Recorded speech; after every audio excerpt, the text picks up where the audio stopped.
57, 58, 59. Shit, lost count.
Eight, 59. Shit, lost count.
Eight, 59.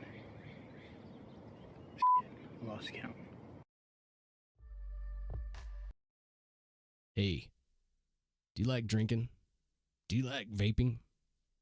Do you like to cuss? And this show is for you. It's Battle Axe Theater.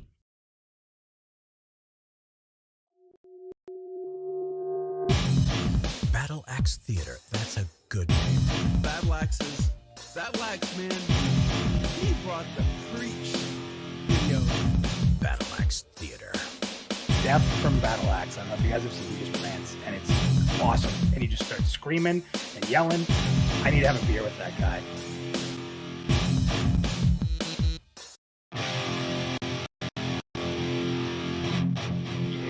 Yeah. Yeah. What it I is. was playing air guitar. Sorry about that. All good, bro. It's perfect performance. It sounded wonderful. What is up, everybody? How are you all doing today? My name is Punk Shoe. I'm here with my best boy, Def.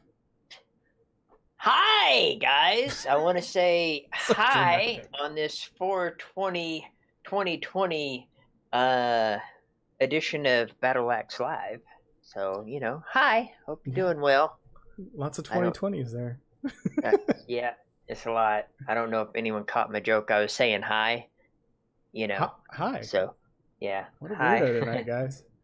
But anyway, together, we are Battle Axe Theater, and this is another episode of Battle Axe Live. And tonight, we're going to talk about a fun little topic. We're going to talk about paying for your favorite online games, whether it be MMORPG, DLC content to play with friends, new map packs for Call of Duty, whatever. We're going to talk about pay schemes. We're going to talk about pay models, if you will, and how we like to pay for our games and what the expectations are for those payments. So I guess I want to make sure we're kind of moving along a little bit tonight. What's up? Oh, I was saying it should be fun. I was telling Saint Dad, who might be in chat here soon, what we were talking about. I'm like, well, let me ask you a question, man. How do you like to play for your game? He's like, I don't want to pay. and that is actually going to be a topic. We're going to talk a little bit about that. Yeah, we'll get into that, but yeah. All right, so let's go ahead and talk about a little bit what we did for last week and this fun little segment.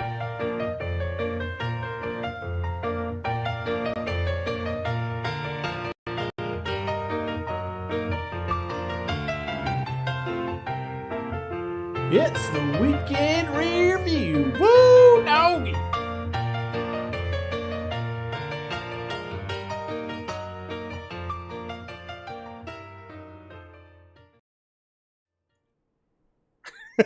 I'm still kind of little bitter at how my reflections on the dashboard, but it is realistic, so I can't be too mad.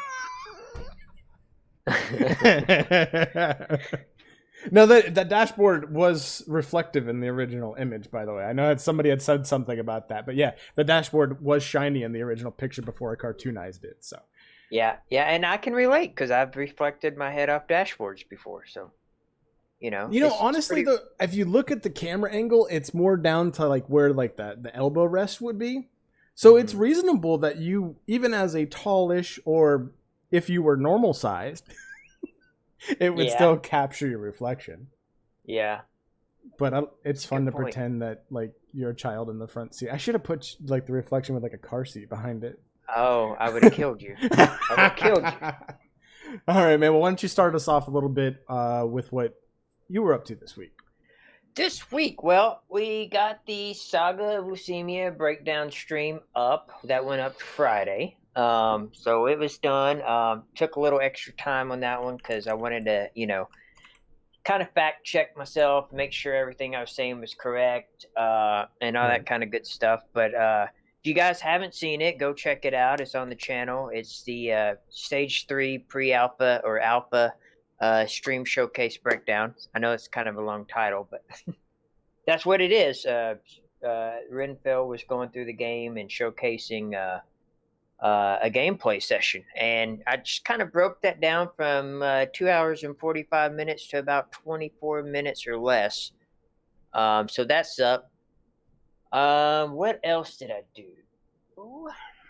I played with the DJI Osmo Mobile 3.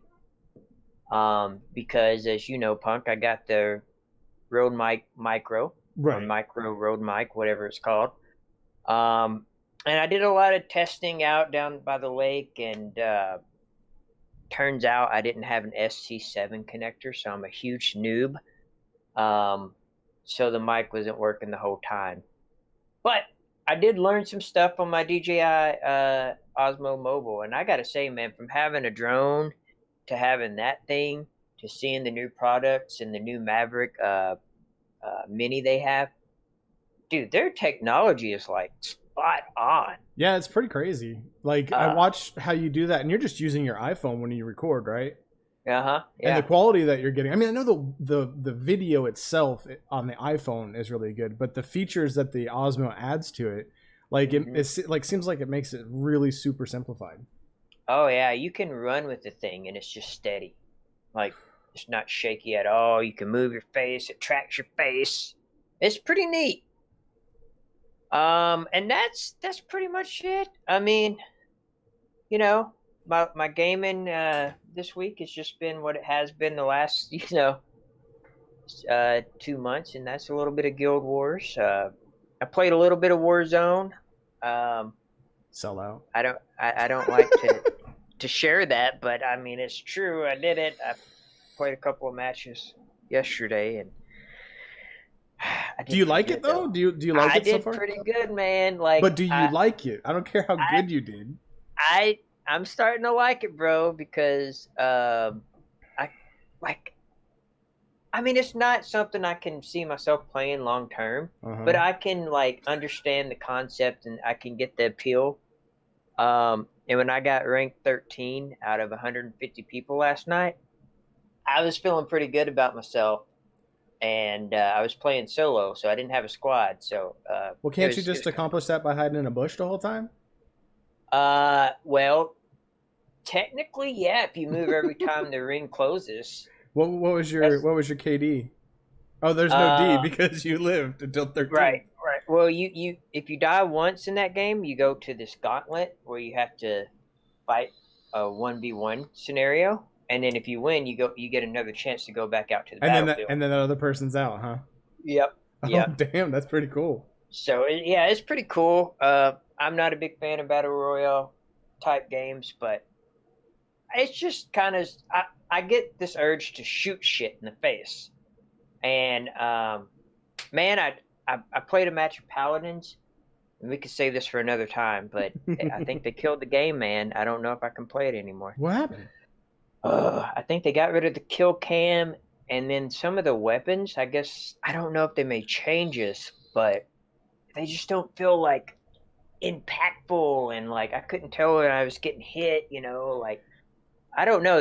You sure it's because you've been playing too much Call of Duty and the weaponry sounds a little bit more realistic there? I think maybe that and a combination of Destiny 2 because and maybe it's something I just never noticed before, but it kind of put a sour taste in my mouth, and I'm not happy because Paladins is so much better than Overwatch. But anyway, you just said that like right here in the middle of a stream. Didn't you give me an opportunity to censor that? Oh, well, it's objective, not subjective, so it's okay. Oh, it's objective. Yeah. Okay. Mm-hmm. Fuck. that's real shit right there. So I did some stuff this week. What'd you do? I still didn't do a whole lot of anything. My sleep schedule is still messed up. I'm staying up till like 6 a.m. most nights. Let's see. I did get a computer. Finally got a computer finished up and sold. And I've been kind of dicking around with like I got this old all-in-one that I wanted to play with. So like I upgraded the processor today, upgraded it from like 3 gigs of RAM to 8 gigs, and HP's an asshole, so I had to flash a modified BIOS to it so that way it would actually recognize the processor. And now it works, and it's pretty cool, and I'm going to donate it to my niece down in Florida so that way she can do her schoolwork and not have to share a computer with her brother. That's awesome. So I did that. We got some legit time this last Saturday and Sunday. Well, I did on Sunday. We finally got into got some time to log in and hang out with some of the other affiliates. Shout out to everybody over there at Saga of Leucemia. We played for a couple of hours. We got to get some of the quests done, play around with the masteries a little bit. After we finished up, I don't know if you logged back in, but I logged back in a few times, deleted my characters, made new characters because you can only have 2 in the alpha to play around with like the mastery systems because I just wasn't going to be in a position to get into a group because I missed like the first 3 weeks of it because we were doing other things. But we had a good long play session, and then I jumped in on Sunday and did a bunch of soloing just to kind of get a feel for like what the potential for soloing is. And as it stands, there isn't potential. It's really hammered home, but I'm sure some suggested changes will come in. I mean, it's not, we talk about it all the time. It's not about soloing, but there are those times where you don't have a whole night to play, and it would be nice to just pop on and spend 30 minutes or so. Maybe get one level in one of your mastery skills or something, I'm kind of curious though, like if you were to get masteries high level and the combination of masteries, if you could solo. Well, you would be able to go back and do some of the other stuff. The older content, yeah. But I'm just curious. It's getting there though, because like I tried several different combinations. And in its current state, like they just weren't working for me. I don't really know. Like I don't want to get in too much detail because this stuff, like we get the general premise from alpha streams, but we are under NDA for discussion of the build. But anyway, it was just challenging. It was fun. It was interesting. It was frustrating like an old school MMO used to be. And there's definitely room for improvement. And one of the best things is, though, is this has been open for the last 4 weeks, or 3 weeks, I think. Wait, this weekend's the last weekend of the test? Yeah, this weekend's the last weekend. Coming up weekend, yeah. So, like, got to hang out with Bobby Undone over there at Saga of Leucemia, and just kind of hanging out in the party with him and talk shop, talk a little bit about what's in the game, shoot some ideas his way. He's one of the main programmers over there, and he gets to. It was an opportunity for him to get insight from players on a direct one-to-one level while also playing the game, because he wasn't God mode cheating. He was actually hanging out with us, leveling his skills, and it was fun to hang out. And we really do hope to get to have him either on a stream at some point, or maybe meet in person and conduct some sort of I don't know, like a podcast sort of thing, because we want to talk to him a little bit about what it's like to develop in Unity and to dispel some of the myths and things like that. And we have other people in our chat that work with that sort of thing. Lexer is involved with Defend the Night. Scribbles, if you're here, he's involved with Defend the Night. And we would love to get together and have some conversations on a coding level to kind of dispel some of the myths about how bad Unity is. And we've played several Unity MMORPGs that have had their issues, and I think everybody who's developing on Unity right now is really trying to find a way to get around the hitching and stuff that you experience when there's a lot of people. So I'm very interested to have some of these conversations and maybe compile a video that has guest speakers like Scribbles and Undone and Lexer, and maybe it'd be really cool if we could get Joppa here. That's something that I'd like to make happen. But yeah. I tell you what, seeing Undone on that late at night, because we're from the same state, I'm like, man, you're up late, bro. I just didn't expect, I figured it to be kind of dead, but man, we were running into people and grouping with several, it took us no time to get a group going. It was just a lot of fun. It was really weird because it was like me, you, and some other random person. Totally spacing on the name. If you're in chat, sorry. I have a shit memory. But we were just kind of hanging out, and he was kind of giving us some pointers. And he was already skilled up and everything, and he was just trying to help us get our quest done. And then next thing you know, we just grab other people, and other people higher level were wanting to volunteer to join the group to help us out. And I don't think it was because they knew we had some sort of like channel or whatever on YouTube. They just seemed to just be there to help out other people in the community, because you saw that a lot.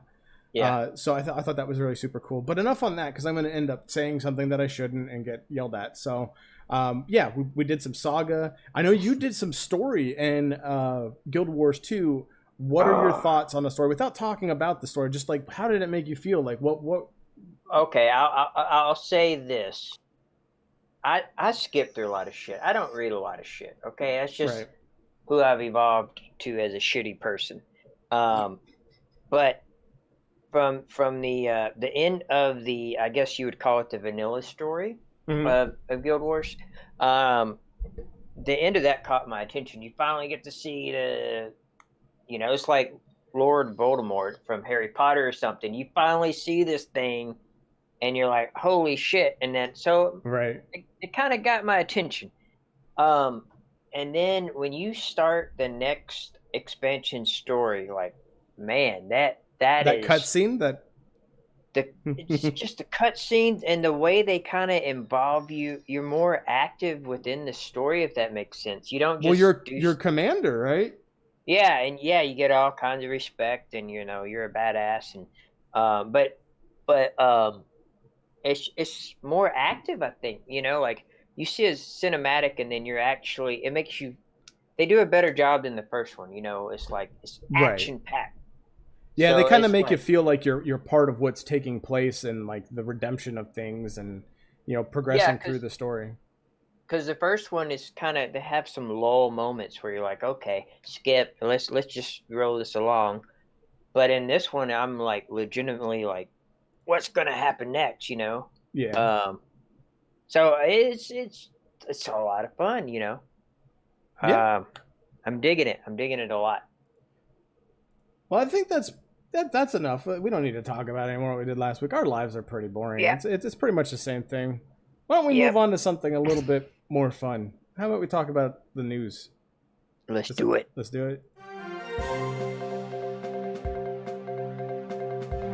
And now it's time for the Nerd News! Good evening, and thanks for tuning in to this part of the program where we discuss all things technology, comic books, film, art, and more. Yeah, the news. Woo! I love this segment. This is so much fun. What were we going to talk about tonight? Oh, Man, yeah. well, I don't have a whole lot. You want me to start? Yeah, I think the comic superhero thing is something that's good to talk about first. Well, dude, there's more superhero MMOs than I knew existed. Like, I only knew of DCUO. that's me too. Like, and apparently this is kind of a side note, but Daybreak was trying to get a Marvel superhero MMO off the ground. Found that out. I don't remember all the details. I just was listening to a podcast, so I'm not even going to pretend to like give you that information. But so speaking of DC Euro, according to Jack Emmert, I'm bad with names, but he's like the CEO of Daybreak in the Austin area. And he's like the head honcho. He also worked on Star Trek Online, which is kind of cool. But apparently DC Euro is doing really good, and they I didn't know this. They had an upgrade in their game engine. They upgraded to Unreal 4, I think it was. So I'm kind of curious to go back and just kind of dabble around a little bit. Me. So they updated to a modern engine? They updated to a modern engine, and so side note, when I was going from EverQuest to WoW back to EverQuest, and I was just kind of like in this MMO funk, just wasn't feeling anything anymore, and I went to DCUO, being a comic book nerd. I freaking loved it, and the rotations and the hero abilities was just so it was kind of cool. It was kind of like a WoW rotation, like I want to say Wrath style, you know. It kind of flowed like that, but it was really cool. It was mindless fun, you know. You don't expect any kind of immersion or anything like that. If you want to fly, you're flying anywhere, you know. Excuse me. I gotta quit burping on stream. But anyway, because of we're trying not to talk about the negative news, but because of quarantine right now, there's all kinds of these superhero MMO games that are getting new updates. For example, DCUO will have extended episodes until May 11th during this time. There's also an indie game called Ship of Heroes. I don't know anything about it, but apparently it's been getting a lot of buzz, and they did a surprise beta test. I think it was last week or the week before. But it's catching a lot of people's attention. And so it's a new one that's going to be coming out. Yeah. And okay. I don't really know much about it. Like I said, DC Euro was the only superhero MMO I knew about. And then there's some rumblings going on about a game called City of Heroes, which I know nothing about. But I think this was a game that existed before and is getting like a resurrection, if you will. And they tease some a support class. And I'm just kind of guessing here, but it says Electrical Affinity Support Power Set. They've been experimenting with origin powers. They did a bunch of cosmetic changes, and according to Massively OP, fans are just waiting for a green light from NC Soft. I'm not familiar with that. So company. NC Soft is an Asian company. Like they put out. What was the other games that they put out? Weren't they the first original Guild Wars? I think they were the original Guild Wars. Oh, really? Yeah, before they were ANET. And but I'm remembering City of Heroes now. I think City of Heroes came out before DCUO. Yeah, and it was like the original superhero MMORPG. And I had people trying to get me to play it because it was like a skill-based thing. Like you started off and you kind of picked base powers, and as you grew up in levels or whatever with your kind of like the mastery system from Saga, or the ability system, like the skill lines in Project Gorgon or any of those older classic MMORPGs. I think it's like that premise where like you basically add new skill sets and develop your superhero in that method. Yeah, because when I was reading through the article, I saw a bunch of old screenshots, man. And it looked pretty dated. Oh yeah, it was for sure dated. It was old. Like I was just checking out the wiki. 2004 was when that thing came out. Oh wow. So, yeah, a bit dated. And the fact though that you say DCUO is getting or got a Unreal 4 update. I wonder if so they updated the engine. Did they update the graphics too? Or did you happen to find any modern screenshots? I didn't, but I see it popping up in my feed. And they also, I believe they went cross-platform a couple of years ago. I don't know. It's one of those games that's in the back of my mind. Like I kind of just want to go back and just check it out. Because I did enjoy some of the. We hopping again? We're hopping again, aren't we? I'm liking Guild Wars 2, man. I know, but I might secretly hop and just check it out because my characters look pretty cool, and it was like Fashion Frame from Warframe. You just make a character look badass. But I don't know. It's just cool to see. It's just the thing is that this is more than just superhero MMOs. Just this. I don't know how to word this without it sounding kind of fucked up, but this quarantine for MMOs, bro. Mm-hmm. Like every MMO. In fact, I was listening to the Massively OP podcast, and they were playing. I don't know if we have Star Wars nerds, but I don't know which MMOs. Which there's Star Wars Galaxy, right? That's it. That's the old one, yeah. Mm-hmm. That's the old. Okay, well, apparently someone from Massively OP plays that's like their jam. And apparently it's like the servers are popping right now. The private servers? I don't know. Or are you talking about Star Wars The Old Republic?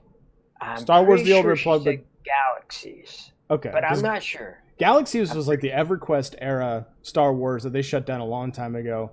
And Star Wars The Old Republic is the one that plays like a Skyrim almost. It's got a really long, in-depth storyline, but it also has like that MMO element. You travel to a bunch of different planets, you can be Jedis and all that stuff, but they don't have some of the features that were really cool, like open world housing, like Star Wars Galaxies had. But anyway, go ahead. Sorry. But even Star Trek Online, there's people playing, and I know that game looks like, I don't know when Star Trek Online came out, but it's freaking old as shit. Yeah. But even that's popping. Like it kind of makes me want to just pop on EQ and just to see how many people are. It's kind of like a few weeks ago we were talking about Warhammer, the Return of Reckoning server. It got a little bit of love from our boy Lazy Peon, and now in peak hours they're getting almost 3,000 people online at a time, and the PvP is amazing over there. And with that many people playing, it can be a lag fest if you have a lower end machine, but it's super cool, man. It's like super fun. And the fact that there's other MUs out there, like my only issue is though, like you have this time investment happens, and then you have the emulators decide to either fuck off and add some weird feature that shouldn't ever be there, and you have no say in it, and the community has no say in it because it's privately owned, and if that's what the owner wants, they're going to do that. At least that's how Nisomi feels anyway, because it's his time and money. But the other thing is like you never know if they're just going to up and shut down one day.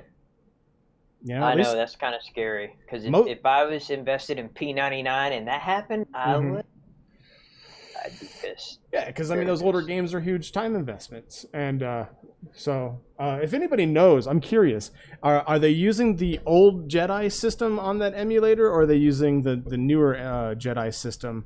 Like, is it just something where like random players get the ability to become a Jedi by accidentally completing certain things and having the RNG?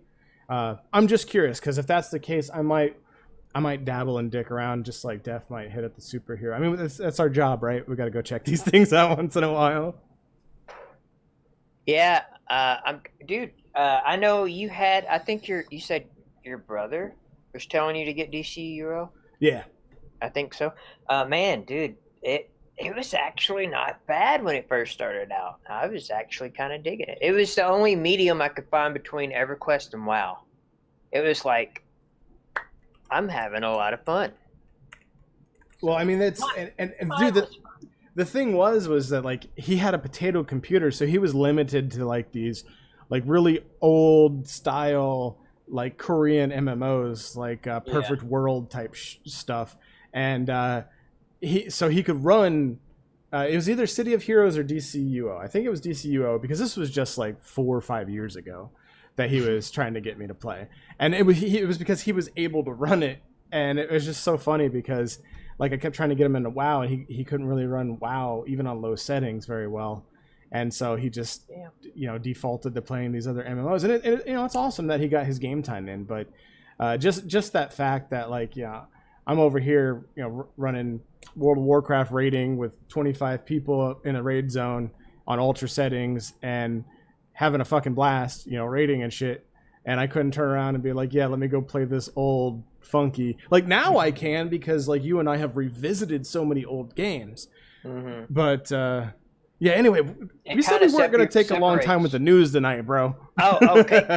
Because I could talk about this all night. But yeah, like it's pretty awesome that these guys are getting some love. So I mean, there are some pluses for certain industries coming out of this whole quarantine thing. So that's awesome that MMOs are getting some love right now. And what? While we're talking about like futuristic stuff, how about SpaceX? SpaceX has announced that on the 27th of May at what time was it? At 4:32 Eastern Daylight Time, they're going to be launching the first manned Dragon into the atmosphere, and they're launching from Kennedy. I didn't get to read this whole article, so I'm not sure. Give me 1 second, see if I can find it here. If you guys want to follow along, you can find the article in the description below. I really wish I was more prepared for this because now I'm curious. I don't know if they're doing it. Yeah, the first launch was March of 2019. Anyway, I'm doing the news really poorly tonight, so I'm just going to say that they're doing the launch, and I'm going to read up on this article afterwards myself because I'm curious if they're actually planning on doing any sort of rotation around the moon or if they're just going up into orbit and re-landing it. So it's going to be really curious to find out, or if they're going to the International Space Station. Well, did you see this ship? Because it like you were saying yesterday, man, it looks like a Nerf football. Yeah. Like, was Elon Musk as a kid playing with these little Nerf footballs and just like, this should work great in space? It's kind of funny looking, but it's like super optimal too, and it's like super high tech, like a Tesla. Like it's pretty crazy, like the internal capsule. Like you look at that compared to like the old stuff, and it's kind of funny. And I think this is like the first time that NASA is getting a manned rocket up in the air in like 30 years or something like that. I forget what it was. Dude, I gotta say, I love how SpaceX and NASA aren't getting into this political bullshit, and they're just working together on space exploration and science. You know what I mean? Like that's just so cool. All right, I'm gonna try something here. I don't know. Okay, open image in a new tab, and then let's see if this works.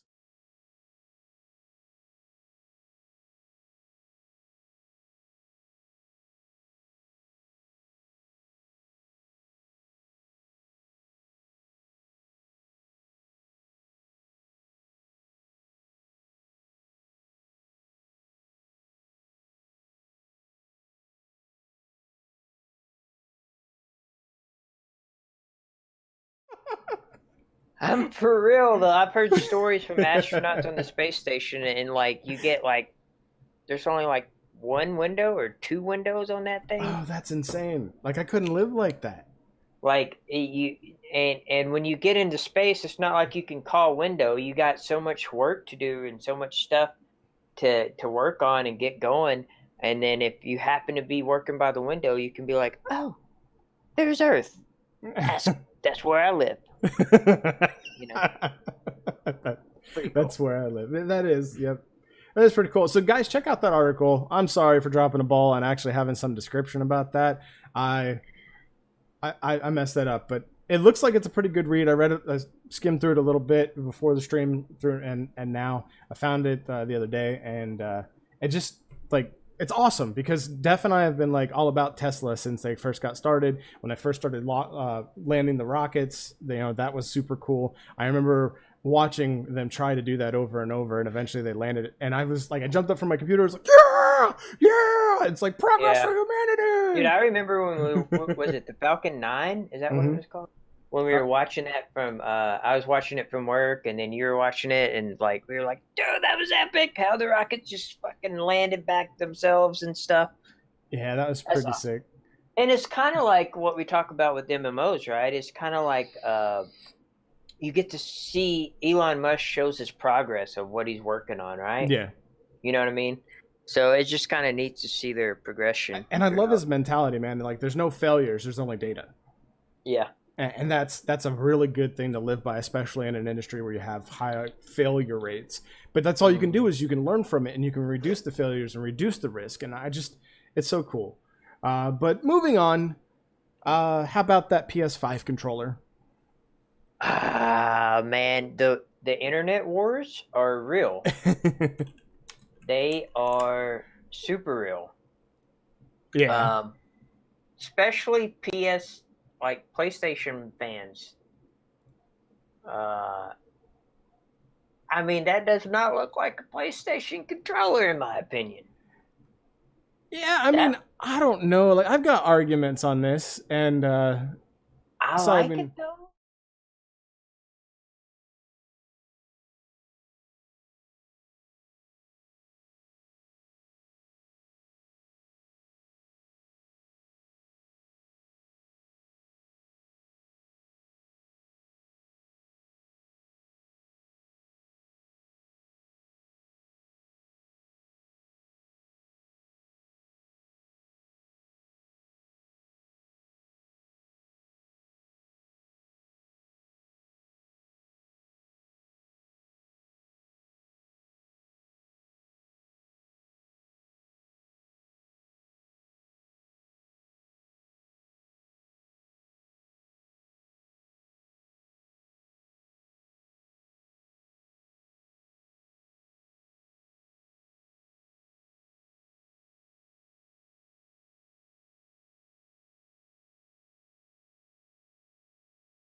Damn it. That sucks. What happened? There's no audio input for the browser scene. So I'm sorry about that, guys. I did not realize that was just a really rough scene that I never even configured. I just wanted to try to get a little more interactive with the images. But anyway, what I was saying is, like, what do you guys think about it? And I appreciate that. And I was saying that, I had a hard time getting used to this sort of thing with, the controllers here, because I'm so used to was so used as a PlayStation person having the joysticks down here rather than catty corner. And I had a bunch of PlayStation stuff, and I don't think the new controller really looks any different. I think it's a PlayStation controller with a more ergonomic design. What are your thoughts, Dev? I like it. I don't like. To me, it looks completely different. But then again, I've never grew up on PlayStation. I never owned a PlayStation. I've always been a fan of the Xbox controllers. I use them for certain PC games, like GTA, and if I want to play Destiny in the living room or something, So I like it. It seems if I were to buy a PlayStation, it would be the PS5 for the controller. It Okay. just looks more comfortable. It looks more, I don't know, big words that you use, ergonomic and shit. Now, I Um, wonder if you'd be able to go back and use that hardware on the PS4 or PS3. Because I mean, I'm assuming everything connects via Bluetooth. It's not some sort of proprietary thing. And I know, but the thing is, Xbox just added Bluetooth with their Xbox Series S, their Xbox One S. yes, yeah. And that's when they started doing Bluetooth. So I wonder if you, with PlayStation, since I think the PlayStation 3 controllers were Bluetooth as well. So if all 3 generations are Bluetooth, can you go back and just have one controller that you can use with all 3 systems? So that way you don't have to have a bucket full of controllers when you want to play other titles? That would be kind of cool. That would be like idea. They've done that with the. Well, I don't know. I haven't played consoles in forever, but it seems like you can what was I saying? They make games backwards compatible, right? Yeah. So it makes sense to do controllers that way. But from my understanding, console games now it's basically like PC. You just download shit to your drive now. Yeah, It's not like you put in a disc anymore. I wonder if we need to just have an obligatory PC versus console gaming stream where we kind of just talk about it a little bit. Because, there's a reason why I'm not a console gamer anymore. And I think I would leave that for another discussion. Otherwise, this segment's going to go on for the next 40 minutes. But did you see what Turin just said? Nuh-uh. Turin Horse says, I love the Steam controller. They just announced they might bring them back. Did you get a Steam controller with your Steam Link? I didn't, but I've heard horrible things, I think. I've heard that they can be good if you can get used to it, but nobody can get used to it. Like, I tried so hard. Like, it's like a mouse pad on the controller. Like, it's really interesting. So, and instead of having a joystick, you have like this mouse pad that acts like a joystick, but when you're in programs that don't use analog sticks, you can use a mouse pointer. So like if you just want to use your desktop. Now when you say mouse pad, is it like because I remember when the N64 came out and people were using that analog stick like it was a mouse. They were like putting their hand on here and no, I'm talking like a trackpad on a laptop. Oh. So it's that same like rough material and it's pretty responsive, but I just could not get it down. And I don't know if it's because I'm not much of a controller guy to begin with. Like I don't even play any games with a controller except for GTA.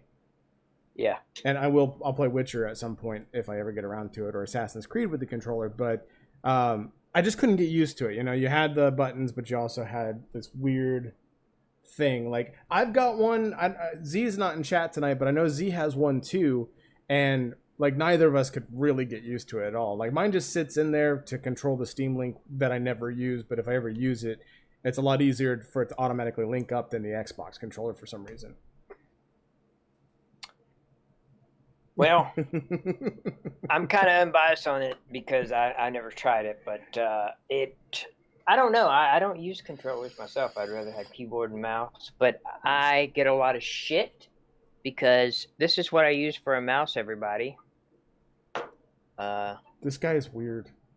When I'm over at his place and we're trying to edit videos, dude, like I'm like, what the shit is? How do you even? And he plays FPS games with that. It's easy, bro. You got your thumb. Your thumb does all the work. It's awesome. My thumb would get tired, man. Maybe that's just because it gets no exercise. Because dude, I don't know how people play with regular mouses. You got to move the entire fucking mouse, bro. You got to like what the hell, man? I'm dropping shit off my desk here, but, I don't know, dude. I started with the trackball when I was like 12 or 13. I learned how to play EQ, WoW with it. I mean, I just can't go back to a regular mouse. I use a regular mouse at work for office stuff, and it's like, man, I could get to the top corner of my screen a lot quicker if I had a trackball right now.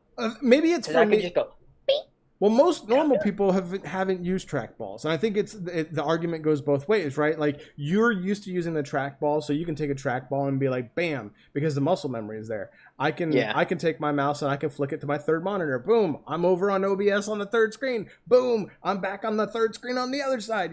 So it's like I'm used to that, like how far to flick my wrist, and when I use your trackball, I'm like, I'm like, how do you do this? But I'll be honest, dude. Like when we hang out for a whole weekend, and I'm getting a lot of time on your machine, like when we were setting up windows and stuff like that, you get used to it pretty quick. Yeah, so it's pretty I love it. I can't go back. Especially, I think it's beneficial to me on games. So. Fair enough. But it's funny because I'll have console people that are over for the weekend, and they're like, they want to play Overwatch because they play console, and they see all this PC Master Race stuff, and they try to use it and they hate it. So, well, let's move on to this last topic here. I know you wanted to talk a little bit about a massively OP article. Okay, I'll keep it short because we need to move on, and I just went on long enough. But Project Gorgon is introducing, and this came out from, I think, one of the community players. I don't think it came out official, but anyway, I'll just read it. Project Gorgon is working on an epic animal husbandry system. Okay, and it says, this week, MMO crowdfunding MOP reader Dalton tipped us off to some fun stuff brewing in the near future for Project Gorgon. Animal husbandry will let players breed animal handlings and eventually rideable horses. And then Eric confirms this and goes on to talk about kind of like realistic mechanics as far as the breeding and the mutation rates and that sort of thing. The genes, and then if you read the whole article, he goes on to say this is because basically you could have a mountain Project Gorgon, but he goes on to say this is like a long-term skill. Like this is not going to be just something you can just get in and have a mountain a week or right. It's like mountain breeding, and I know that when we were talking with some of the veterans and the guild that we were in, Astron's Legacy, shout out. While we were over there doing our Project Gorgon. And I am missing Project Gorgon. I wish I had more time in a day. Like, give me 48-hour days and no requirement to sleep as a human being, and I might be able to do every fucking thing I want to do. But anyway, they were talking about how, like, there was discussions in the forums and whatnot about how it was going to be more than just mounts. Like, you were going to be able to breed, like, like livestock and stuff like that. And I know that, like, those types of skills, like the crafting skills and stuff like that, are big deal in Project Gorgon. Like, like they aim to have, I think it was like over 100 something skill lines or something like that by the time the game comes out of early access. So that's going to be really cool. I need to get back over there. I heard they did some visual revamps too. So but anyway, go ahead. It does seem pretty cool, and it kind of makes me think like, you got gardening. I can never say that word. You make gardens, and so I wonder if you're going to have to like make crops and make food for your mount. Like, how are they going to implement the other crafting systems? Because if you want to learn one thing in Project Gorgon as far as crafting, you're going to have to learn 500 goddamn crafting skills to get to that one thing you want to do. In some ways that was annoying, but in other ways I think it was kind of cool. Yeah. Or not. Like I don't know. It was alright. It was alright. It was just okay. Yeah, it was okay. Hey. Whoopsie daisy. Sorry to interrupt, boys, but can we move on to something a little bit more substantial? Well, that's wonderful. Are you guys ready to get down with a couple bearded idiots who ramble on about random gaming topics? Well, you're in the right place. Well, it's time for the meat and taters. It's time for the meat and taters. Where the hell did that come from, bro? I guess it's time for the meat and tater stuff. Okay. What the fuck? All right. Well, let's talk a little bit about how you pay for your MMORPGs, your multiplayer games, your online games, your games with online content like maps and DLCs and whatever it be. So, yeah. You know, you say pay, but I think there's a better word. What's that? Support. Yeah, there is a better word. That is a better word. How do you support the MMOs that you play? Even if you do support them at first thinking it's a good idea and then ultimately decide that you're just paying them so that way you can win. Well, you know, I think about this topic and I think about what I do for a living, which I help disabled people. Right. I would love to do that for free, but at the same time, I gotta pay live bills in a house, you know. And, you know, exactly. You don't have to live in a house. I mean, I could live in a van down by the river, but I wouldn't. I'd probably have a better outlook on the world, and I don't know. But you know what I mean, though. Like, yeah, I get you. would love to help people out and do it as a passion thing, but I gotta make my money to keep doing what I want to do. You know what I mean? If I don't make money, I can't keep helping people. Right. So I think this is kind of an important thing, because if you ask someone, you know, what's your ideal way to pay for your sub, and they're like, I'd rather just get it for free. Well, then how are you supporting that game? You know what I mean? How are you helping support the thing that you enjoy doing and they enjoy doing? So, right. Yeah. Yeah. And we'll probably get more into that here in a few minutes. So what we're going to talk a little bit about today, guys, is specifically we're going to talk about subscriptions. We're going to talk about cash shops. We're going to talk about buy-to-play games. We're going to talk about supplemented subscriptions, which like ESO, WoW, less WoW, but more like ESO and EQ. WoW did add some things, but they don't really directly affect your gameplay. It's more just cosmetics. And when we talk supplemented, we're talking about you paying for a script. So it's a free-to-play game, but you pay for a subscription and you get benefits for doing that.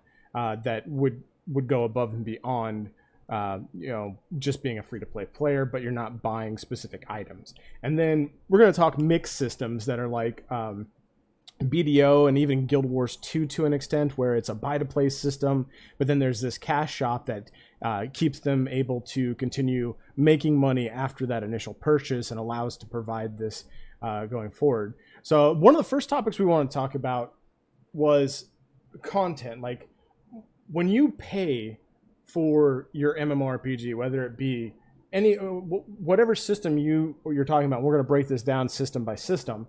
You know, when you pay for that, what are you expecting, and what are the pros and cons of these different systems? And we're going to kind of compare and contrast them. So I want to talk a little bit about subscriptions first. So when we talk about subscriptions and the quality of content, I think that those two are usually linked together. That's why people prefer to pay for subscriptions, because they feel like they're just going to get what they paid for. What are your thoughts on this, Dev? At the beginning of the stream, I was telling my buddy from work about if he wanted to play WoW, he would have to buy the game and pay a monthly sub. And he was blown away. He literally asked me, he's like, what do you get from all that? And I was like, tune in tonight, bro, because that's a good question. But you know, you literally have to pay for an expansion, pay for the monthly sub. The next expansion comes out, you got to pay for that too, on top of your monthly sub. Right. So, like, did you ask me what do I get out of that? Well, what are your thoughts on subscriptions themselves, like content wise? Like, I mean, do you feel like that's the point of them? Is there negative to this? I think it's kind of like what they have to offer kind of is a big factor in it. You know, like nowadays, I don't want to pay for a WoW sub. Yeah. Nowadays, I'd rather do like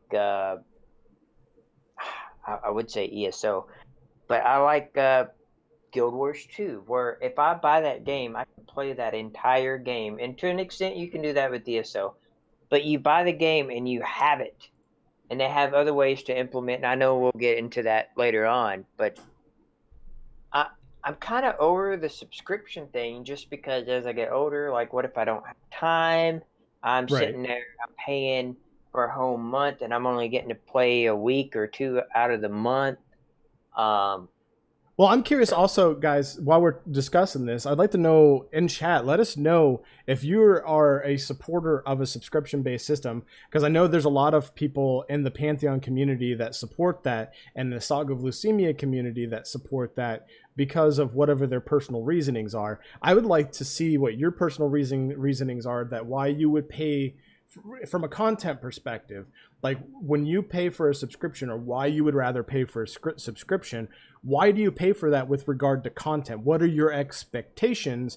And do you feel that when you pay for this subscription in certain games, have you had experiences where the subscription really, like, you stopped playing because it was subscription based, but you would have kept playing otherwise? So anyway, continue with your thought if I didn't interrupt it too much. I mean, well, no, I don't have any issues with subscription. Like, I really don't. It's just kind of, it's got to keep me engaged, though. You know what I mean? It's got to be grand and grand scale of meat and taters. You know what I mean? It's got to keep me invested. I got to have a community that I'm gonna hang out with all day. You know what I mean? Like, it's got to have. I got to have my homies in this game. I got to have, stuff I'm just itching to do. The content itself has got to be like supreme. You know what I mean? For me to pay a monthly fee to. I think what Scribbles just mentioned was subscription first if your game can be sustainable. And I think, like, really, all right, so let's be realistic. The $15 a month is not enough for companies to make money anymore. But if they went ahead and upped their subscription fees to $20 a month to, kind of adhere to inflation, so many people would stop playing because that subscription fee went up, But people also don't have a problem completely negating their subscription fee increase by going and blowing $20 or $50 on a mount or some stupid shit like that. No offense if you guys are into that. I'm just not. When I buy things, in the past anyway, I'll get on this in a second. In the past, I was all about, what can I buy that would mechanically make things better? And if the cash shop is all whatever, I'll just pay my subscription. But, I find myself in modern games now, with graphics where they've gone, paying more for those sort of things, especially since transmogs were introduced in WoW some years ago. But let me tell you my problem with subscriptions, and I've talked about this in a previous stream, dude, is paying for 30 days, not being able to play much during that 30 days, and then your subscription runs out. Yeah. Now, Sarah Lynn says, only playing a week for $15 a month isn't that bad when you consider games cost $60 and will only entertain you for less than a month. And I can understand that, but you get to a certain point where you get your value out of it, and then there becomes this obligatory login because you've put in so many hours, or you just enjoy hanging out with your people within that game, and you're paying that $15 a month. And if real life interferes, you're not getting your $15 worth. Go ahead, Dev. Well, if I may add to that, like I said, I don't mind a subscription. If that is my jam, I don't mind even if I play a week. I'm supporting that game. I'm helping that game out. I enjoy the game. I know I'm going to play eventually. I'll just let my sub roll out. I'm not going to be like, playing a week, I'm just going to cancel. At $15 a month, I mean, that's really not a big deal, right, for most people. But at the same time, a $60 game. Well, let's look at WoW, for example. You're paying, I don't know what they charge these days, $40, $50 or and even consoles are doing it. Like, you got to have an Xbox Live Pass or a PlayStation Pass, plus on top of buying a game. Yeah. That is kind of like, I don't know how I feel about that, to be honest. If I'm paying a monthly sub and then I got to pay like $60 for that expansion, like bump that expansion down just a little bit, bro, because I'm going to keep playing. You know what I mean? Bump it down to $20, $30. Here's my concern with that, though. They bump it down to $20. They bump it down to $30. Then they give you this half-baked expansion that's kind of bullshit. Yeah, It's rehashed, or it's got bugs, or it's just not all that great. It's a Warlords of Draenor. They didn't listen to community feedback, or it's BFA because they didn't listen to community feedback. You get that sort of thing that takes place, and it's like, okay, well, I only paid $40 for this. I'd rather pay, more for that to get all that shit instead of having to wait for it to be patched after the first couple of months because shit's broken. Yeah. So That's a good point. I didn't think about that. So, what about buy to play? Like, what are the expectations when you buy to play? Like the original Guild Wars. I don't recall them having a cash shop back then. It's been a long time since I played Guild Wars, so I will be corrected if anyone wants to correct me. But I remember the original Guild Wars was just a buy to play. So, like originally ESO was buy to play, right? They're mixed, and we can kind of include this in this. But just think about the element without that subscription part. We'll talk about that later. But if you were just buying ESO to play ESO, like, what are your thoughts on that? Like, what are the expectations? Well, if I want to get someone into an MMO, which I'm trying to do, I'm trying to get people I know that don't normally play MMOs into games. But if I say to them, hey, if you want to play WoW, you got to buy all these expansions, and then you got to pay a monthly fee. Right. But if you want to play ESO or Guild Wars, right now you can get them for pretty cheap, and then you don't have to spend another dime, and you have the full entire game. Right. So that's just kind of a way for me to get people into it. And again, man, it's just there's so many elements to break down here, from the developers to the player base to the content. I don't really think a buy-to-play scheme or model exists anymore. I don't think anybody's adhering to that. I don't think it was sustainable for Guild Wars 1. I don't think it's sustainable for any game. I don't think you're able to make enough money by just charging for a game, because you're expecting your player base to buy every expansion that you put out. And then what are you doing? You're adding DLCs, you're adding, pay for patch. Turin said something about Guild Wars 2 charging for stories. Yes and no. Essentially, if you buy the expansions and you play a lot, you don't have to pay any extra money for those stories. But we'll talk about that when we get there in just a moment. But like for me, like buy to play, I just don't think that is sustainable. Like when I buy a game that was buy to play, like back in Guild Wars, I didn't feel it's like paying for a gym membership. Like if you pay for a gym membership, you're likely to use it because that's money coming out of your wallet. If you had access to a free gym, most of us aren't going to use it. Dude, that's a good point. If I'm paying for a monthly sub on it, that's going to be in the back of my mind. Like, well, Right. I subbed. I need to put some time into it. Right. And I didn't think of it. so, Turin, if you were playing during the time that content came out, you would get it for free. And that's just how that game works. And I was talking to Def about that the other night. I don't necessarily like it, but I don't agree with him. What he's saying is you're spending 250 gems for 5 months, 5 months of old content. 250 gems really, when we talk about it in terms of gold at level 80, once you get your play style down and your method of play, 250 gems worth of gold really isn't. It's a good chunk of gold. Well, let's be real, but you can get that in about a month. No, it doesn't take 5 months, but I get where you're coming from, because like Def, he's going to have to either pay or find a way to make some gold for some of the content that he wants to do so he can get his beetle mount. I ain't paying shit. Well, I'm just kidding. I want to support. I didn't think we would have much to say with regard to buy to play, because I just don't think that pay model really exists anymore. It's more pushed over to the mixed. But let's talk about the big one that everybody hates, but everybody loves to play. And that's your free-to-play game with a cash shop. Dun, dun, dun. So, I'm not afraid to spend money on these games.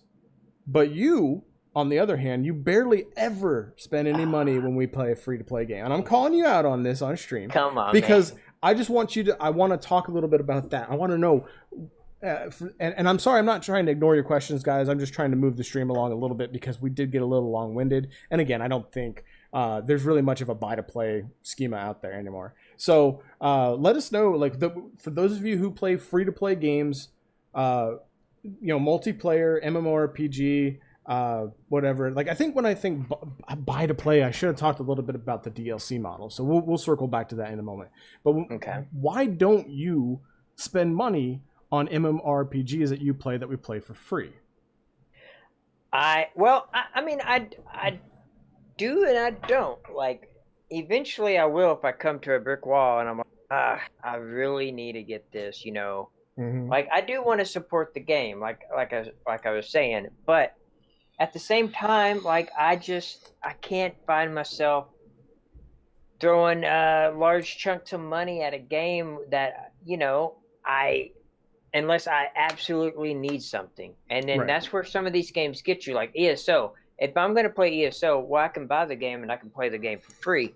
But there's no way in hell I can play that game and have my inventory space limited. If you want Def to spend money on your game, limit the inventory, and then my ass is going to be spending money for more inventory space. That's just a freaking way to get me to spend It's a money. quality of life requirement for Def. So quality of life stuff I will spend money on, but cosmetics and stuff, it's kind of like if I buy this skin, well, I know there's going to be thousands of people running around with the same skin that I have. So I paid money for this skin, and you know, like I'd rather be kind of unique.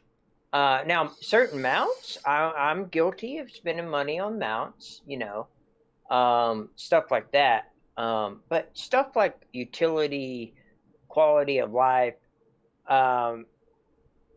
I do spend money on that, but not a lot because I'm reluctant. Because I'm like, well, you motherfuckers, this is how you're trying to play one on me. This is how you get me to spend money because you know I'm gonna need this shit, and you didn't include it in the game that I fucking bought. So now you're making me buy it from your cash shop. Well, I don't have a lot of experience spending money on free-to-play MMOs because usually I have a guilty pleasure. I've talked about this in the past. I do like to play like some of those cartoony Asian G-potato type MMORPGs. I've always just kind of loved to do. It ain't about that. I love cute things, and I like to be a little cartoon bard running around once in a while. God damn it. But I've never spent any money in it, and almost all those games are pay to win, which we're going to talk about here in just a second. But let's talk Warframe, because you and I both have experience with that. It is a free-to-play game that you and I have both spent a fair amount of money on. I did spend some money on that game. So how do you feel about the systems? Like, you spent money because it was basically you were running out of Warframe slots, running out of weapon slots, right? Yeah. And that's essentially the game, was collect them all. So how do you feel about them making you spend money? Like, is that a convenience factor, or is that something that, like, you could wait for them to give away free weapons, which come with a free weapon slot? So Warframe and Path of Exile, I have to say, it comes down to the attitude of the developers and how they listen to their community, and how, you know, they're just like normal people that listen to the community. And for example, I can't say this about Path of Exile. I haven't played it in years. But for Warframe, when you buy Platinum and you buy mods, you're giving that Platinum to a player in the game. You know what I mean? That is just such a unique, cool way. Like, okay, I'm going to support Warframe, but I'm also going to contribute to the economy in the game. You know, it's not just like currency going straight to the you know, CEO or whatever, money hog or whatever, you know, the big Asian company that owns 60% share in the company. It's not like that. Is Warframe. They're 60% owned by a large Asian company, but that company is an investment firm that allows the games that they own to do whatever they want to be sustainable. But anyway, that's another topic for another time. But yeah, I get you. Like, you're giving money to them because you believe in them as a company, as developers, right? Right. And that's the same way with Path of Exile. And when I played, Path of Exile, there wasn't a whole lot of stuff. You could get cosmetic stuff. It was nothing to advance your character or anything like that. Okay. But what I love about Path of Exile, and I don't play many games like that, but it was the fact that everything that drops in the game is some form of currency. So you have this crazy economy. You have this crazy trade channel that's just going back and forth, back and forth. Like, Right. dude, the trade channel and the Path of Exile, you cannot read. You have to turn it off if you want to play the game. Yep. But if It's you're the in same thing in market, Warframe. Go ahead. yeah, yeah. But if you're in the market to do a little trading, there you go. Again, Path of Exile, last I played, doesn't have a way to buy items that go into the economy. Mhm. But the way they just went about it, they're like, hey, this is a free game. You don't owe us anything. Play it to your heart's content. Like, play this game all you want for free. We have some microtransactions in our shop. If you want a cool backpack or something like that to just kind of look cool, here you go, But you're basically just trying to compel your players to support you. And I don't know like that's sustainable. So let's shift this back to the topic. Go ahead. Oh, I was saying Path of Exile is doing really good right now. And that's cool if you can do that, but you're still relying, like, I don't see how you can base a business model on that. But then I guess that same thing goes for subscriptions and pay to play or cash shop type games too. Like, at what point, I guess it's just a matter of developing cosmetic content that people are like, yeah, I can justify spending $15 this month to support this game. And then you have 50,000 people do that. And it's a good, injection of capital into a company. But when we talk about cash shop based games, when you play those games, what have you come to realize? Not just Warframe, but like think about the ones that you've played that were bad too, if you've ever played any bad ones. And I think now we can kind of talk about the topic of pay to win. But when you play these games and you pay through the cash shop, and you're that player that doesn't pay through the cash shop because you're not invested enough time wise into this game, what do you feel the impact of content is on that? Like, do you feel like you're getting meaningful content, or do you feel like the game is just complete and utter bullshit that tends to favor the cash shop?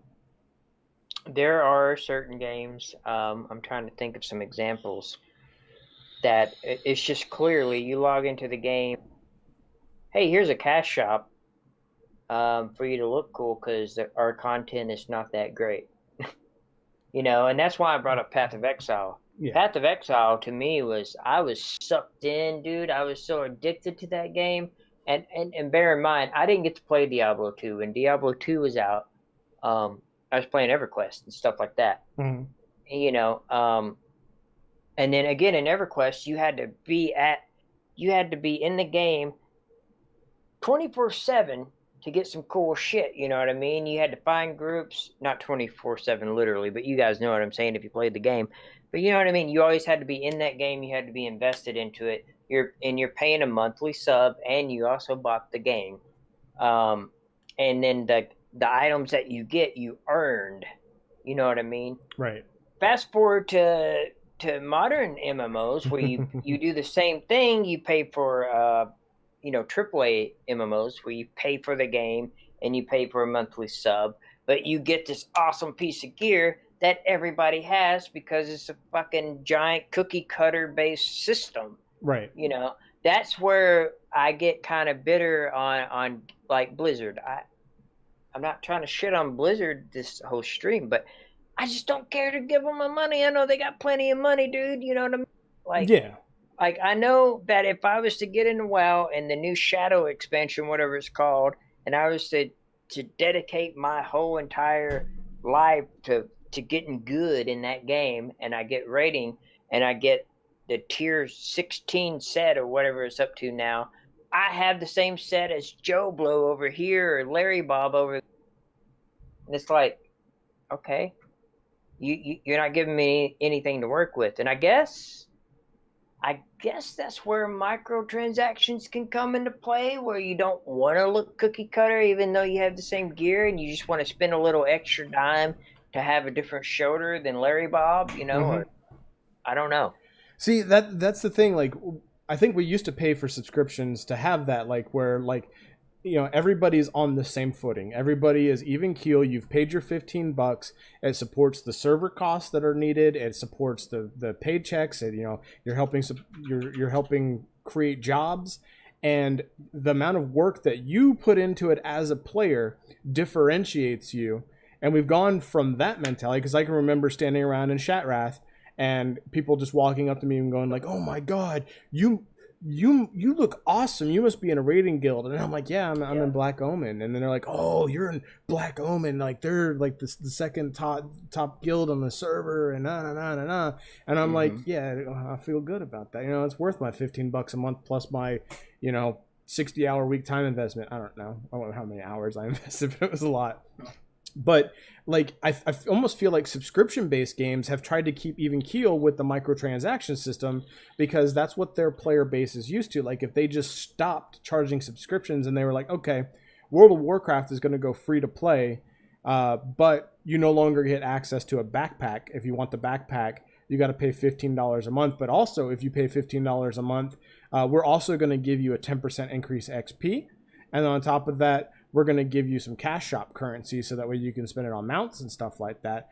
I think some people would be all about that, but I think people who really support that, I only have to pay $15 a month sort of thing, they're going to they're not going to be about that, because they're going to feel like, well, this is no longer going toward the development of a complete game. It's just that bullshit. And that's what I feel like too in terms of content. I feel like a lot of free to play games, they prioritize the bullshit to keep paying the bills, and the content takes longer to come out. I mean, Guild Wars 2 hasn't had an expansion in 4 years, something like that. Yeah, they're getting back on the up and up with that though. There's supposed to be an expansion coming out, but I think that's what it comes down to. What you said, is either microtransactions or badass content.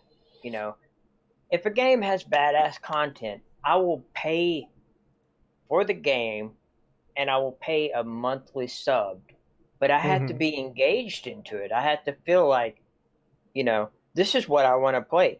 It's like I say about Pantheon. It's like what I say about any game. Saga of Lucemia, Defend the Night.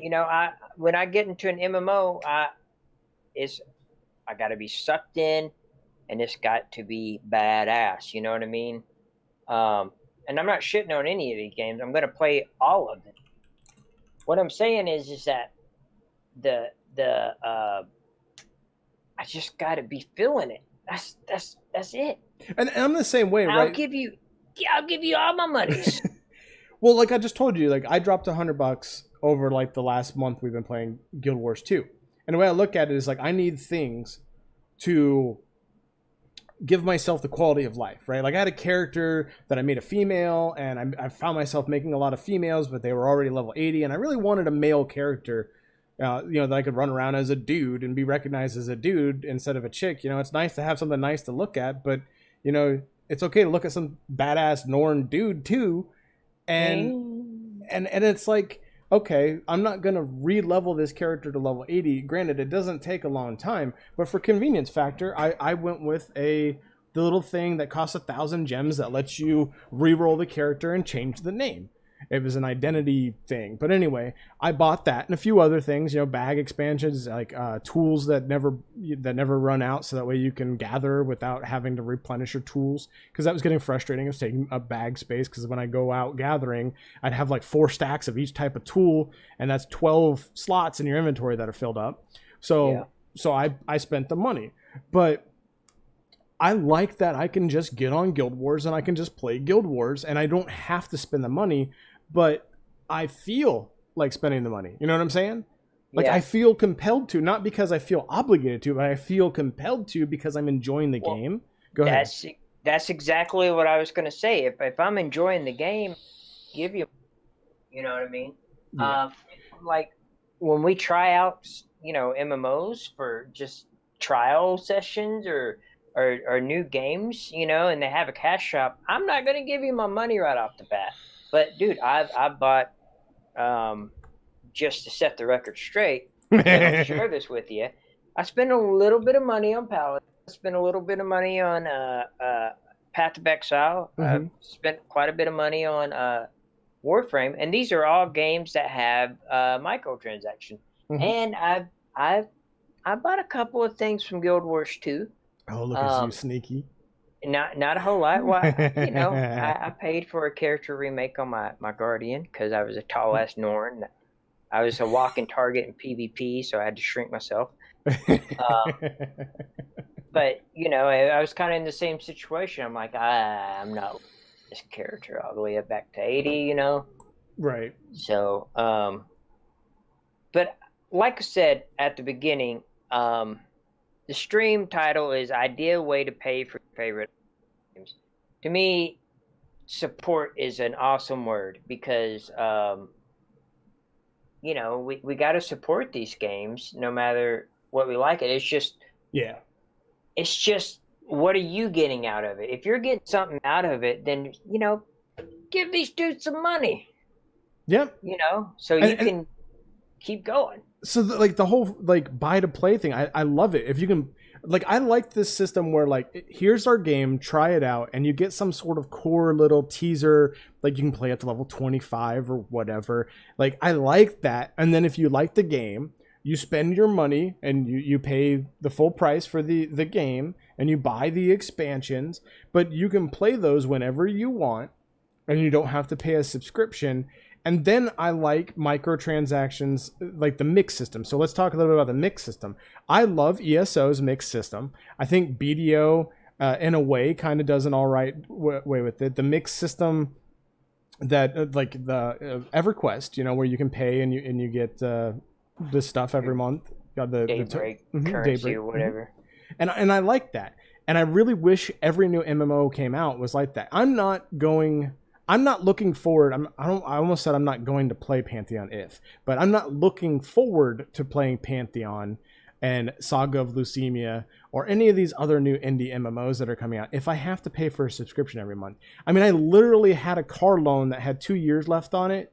And when I was doing well in the cryptocurrency market, I went to the bank and dropped cash and paid the loan off because I just was tired of the monthly payments. Not because I wanted to save money on interest, not because of whatever. I just was tired of having that monthly overhead where something could go wrong and something could happen. I mean, what's to say that I forget to move money from my savings account into the checking account, and then I've got my debit card set up on this pay platform, and then next thing you know, I get an overdraft fee because I forgot to put money in there.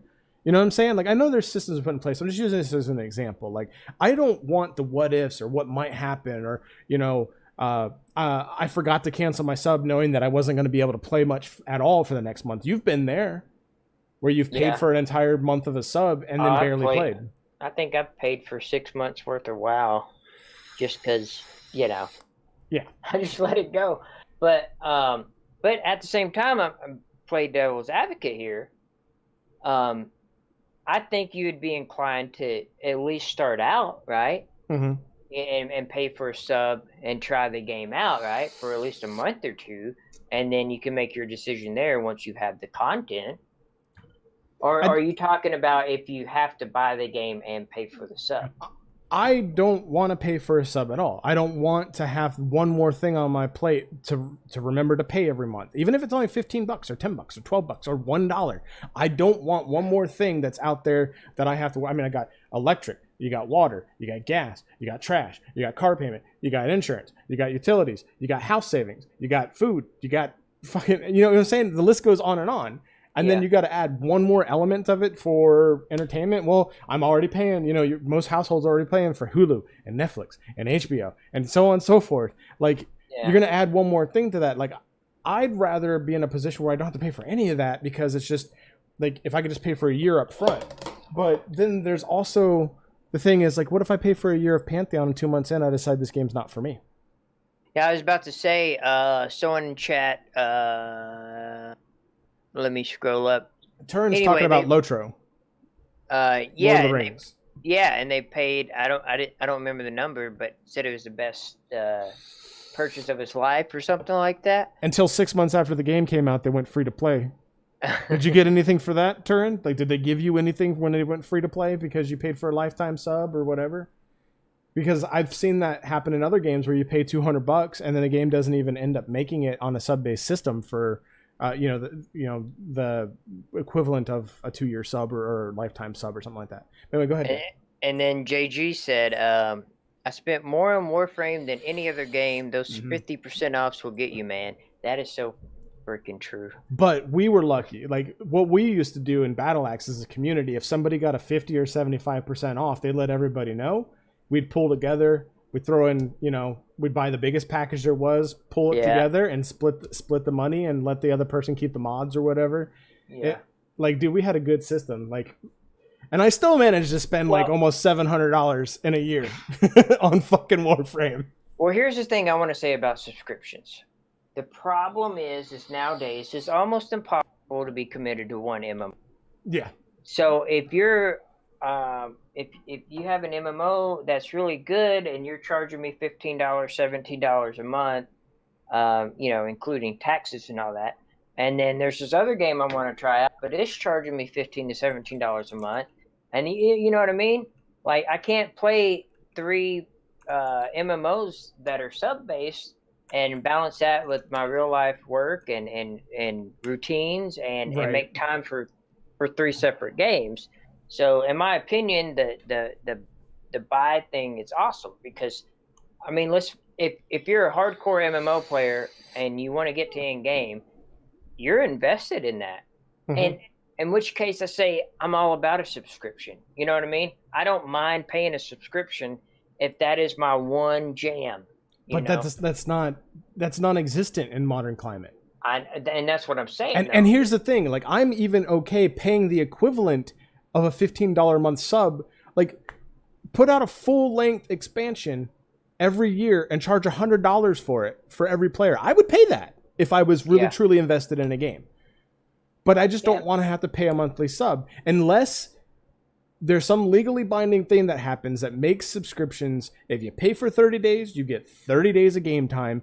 At that point, I will be comfortable paying for subs because I've done what we were just talking about, where you pay for a sub, you play the game for like 6 days during the whole month, or, the new expansion comes out and you buy the expansion, you pay for the sub, and then you get into it, and after about 3 days, you're like, I don't fucking want to play WoW anymore. Yeah. You just wasted all that money, especially if you were really having a good time the first couple of days and you bought a copy for your wife and kids too. You know what I'm saying?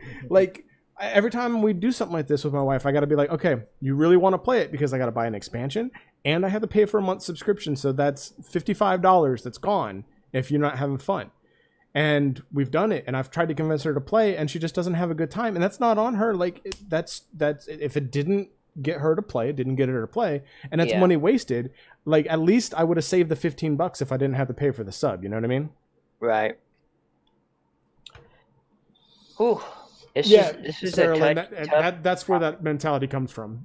Sarah Lynn saying that that's how it works in China and Korea is if you pay for certain MMOs, if you pay for that time, you get that time. It's not for 30 days. It's 30 days of playtime. And that's where I got that from because I learned about that a couple of years ago, and I've been on that train ever since. Gotcha. Now, so let's talk about the man, we're kind of running a little bit long tonight. Yeah, so, chat's active too, man. So let's talk more about cash shops, because I think this is a big topic that people kind of butt heads on. I think we are all kind of in agreement that, having a cash shop is not necessarily a bad thing if it's done properly, like Warframe or even Guild Wars to an extent. I don't really favor Guild Wars because I don't feel like the value for money is there. But when I started to analyze it a little bit the other day, I started to realize that to buy gems with gold really isn't that difficult. Like, you can probably make about 800 gems a month just by converting gold you make over if you're not using the gold. And after a few months, you're full ascended. You don't really need gold all that much. But I think we can kind of all agree that a cash shop, it can be a fine thing until you hit that pay to win territory, right? Right. I've always been indifferent on this.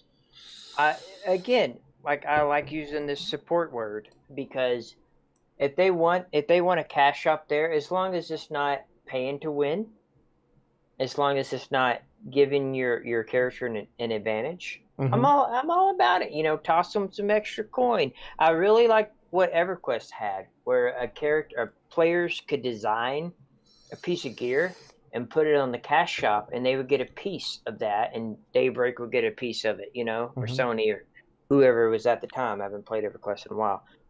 But, I like little things like that.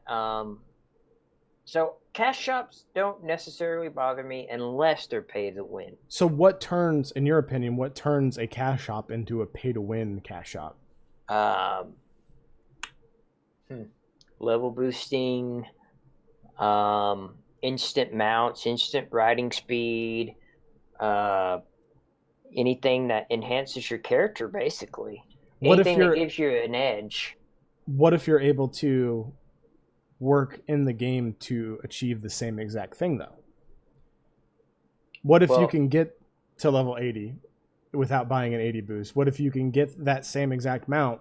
And then there's someone else with another option that can just buy it and get it instantly? Yeah. Does that make it pay to win if it has no impact on you, other than you just being jealous that they've had the disposable income to do that? It's not. I don't think it would be a jealous thing. It's just you didn't work for a bitch thing. See, what I mean? and I hear that a lot. So in my mind, what pay to win means is, and this is what I try to tell people all the time, if you can attain what's in that cash shop by just playing the game, and we're going to talk about convenience here in a moment, guys. If you can get what's in that cash shop by simply playing the game, I don't find that to be a pay to win sort of situation. It gives them an edge. Now, if we're talking PvP, then there's an issue. But if it's just somebody playing the game, I think it comes down more to a convenience factor. And if you're a broke bitch, or you don't believe in spending money on these games because it's not on your list of priorities, then you have to put in the work. That doesn't make you any better because you put in the work. Because, I mean, maybe they went and you work a job that pays fairly well, and maybe their job pays $5 less an hour, but they work, 2 different jobs, and they use some of their extra income because they don't have time to give them this boost, because they don't have time to put into it, and they're trying to get the most that they can out of it. I think that could get into a different topic, though, because well, that's what we're going to talk about here in a moment, is convenience. Now, what I see as cash shop is, I used to like to play a game called Eden Online. So this is one of the cutesy poo ones I was talking about.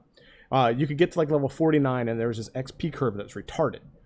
And then you could buy all these XP boosters that you could not get in the game, that you couldn't go to a vendor, you couldn't do zone quests or something and buy them, right? Mm-hmm. So you would have XP boosters that would give you like 100% more XP. You could buy, you know how there's heirloom gear in WoW that you can work for? Yep. Imagine if you bought World of Warcraft, you paid your month's sub, and then you dropped $100 and you got a full set of heirlooms on your first character that you've never even played the game for more than 10 minutes. That was Eden. There was a cloak slot that you could buy a cloak that had like super epic stats on it, and all of this gear grew with you. It wasn't just up to a certain level point. It was all the way, so you never had to worry about gear ever. It was all, the stats were higher weighted than any gear that you could get in the game. That's pay to win, when you can just buy shit off a cash shop that makes you better than everybody else in the game because you spent real life money, when there's no alternative in the game. That's what I feel pay to win is. That's my personal take on it. Yeah, but I still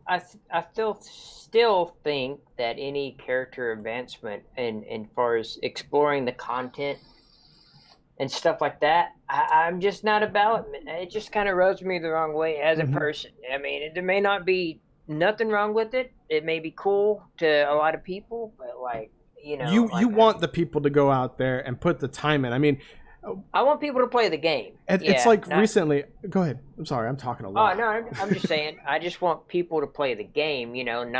Not spend money and just be like, boom. I want to know that when I get into a group and we have to synergize and depend on each other, that everybody knows what the fuck they're doing. Exactly. And I want people to enjoy the content. And I've been finding myself with the Guild Wars 2 thing. It's like, well, I could spend money and get unbreakable tools on all my characters, or I could have one set that I can just have as kind of a convenience just to see how they work, and it's kind of neat. or I could spend hundreds of dollars to get one on all my level 80 tunes, so that way when I go mine or whatever, I get extra leather or extra materials, whatever. But I keep telling myself, you know what? If I do that, I'm just not going to play. I mean, we've had friends that will go into a game with us, spend hundreds, $200-$300, and play for less than a month, and then they're gone. Yeah. And I just never could see that.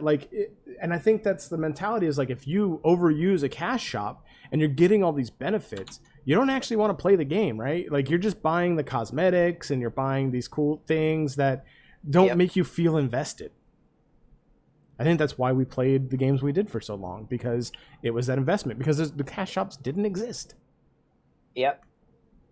Now, and I guess what that boils down to for me is just get, and I guess in a sense, if you earn your money in real life, spend that money in a game, I guess in a way you've earned it.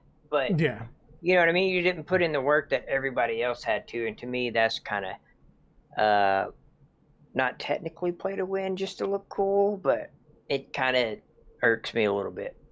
Yeah, like, I really do wish. See, but we think about it at our age. So let's talk about the topic of convenience. Are we good to go for a few more minutes? I got to pee so bad. Could you start it? And yeah, I zip on around the corner. Sorry about this, guys. I'll be right back. Def will be right back. So I want to talk a little bit about the topic of convenience. And this is so hard because I'm talking to an empty chair there. So I'm going to rely on you guys to let me know within the 10-second delay that's here what your thoughts are on the convenience factor. So I really find that the cash shops were put there for convenience, and companies found that they can make a ton of money by having these microtransactions, because people are willing to pay for convenience. All of us eat fast food. We go out for coffees. We stop at convenience stores. I think we're all kind of guilty of doing that, and that applies to the games that we play too. And if there's a way for you to get a one-up, I think even the most dedicated of player is willing to spend a little bit of money in a cash shop. And so I'm curious, for those of you that are, I think most of our audience are hardcore MMO players or hardcore gamers in general who put in that time investment. Are you guilty of paying for those convenience items? So aside from cosmetics, like the convenience, or even a cosmetic that can be attained in game, have you paid money to try to expedite that a little bit? Have you guys spent any money on XP boosters? Have you spent money on let's be real, has anybody spent money on gold? Has anybody bought gold from gold sellers because they just simply did not have the time to put into the game? And that's I'm guilty of all of that. I have bought gold from gold sellers, and I'm not proud of it. But it was one of those things where I needed that, and I didn't have time to invest to do it. And I was trying to accommodate people, whether it be guild housing or whatever. And I have spent money on those sorts of things. But I consider myself a hardcore player. So what I'm talking to them, Def, about is, as a dedicated player in an MMORPG or what otherwise, are you guilty of those conveniences? Are you guilty of spending money for an XP booster or buying gold or anything like that? Have you ever done anything like that?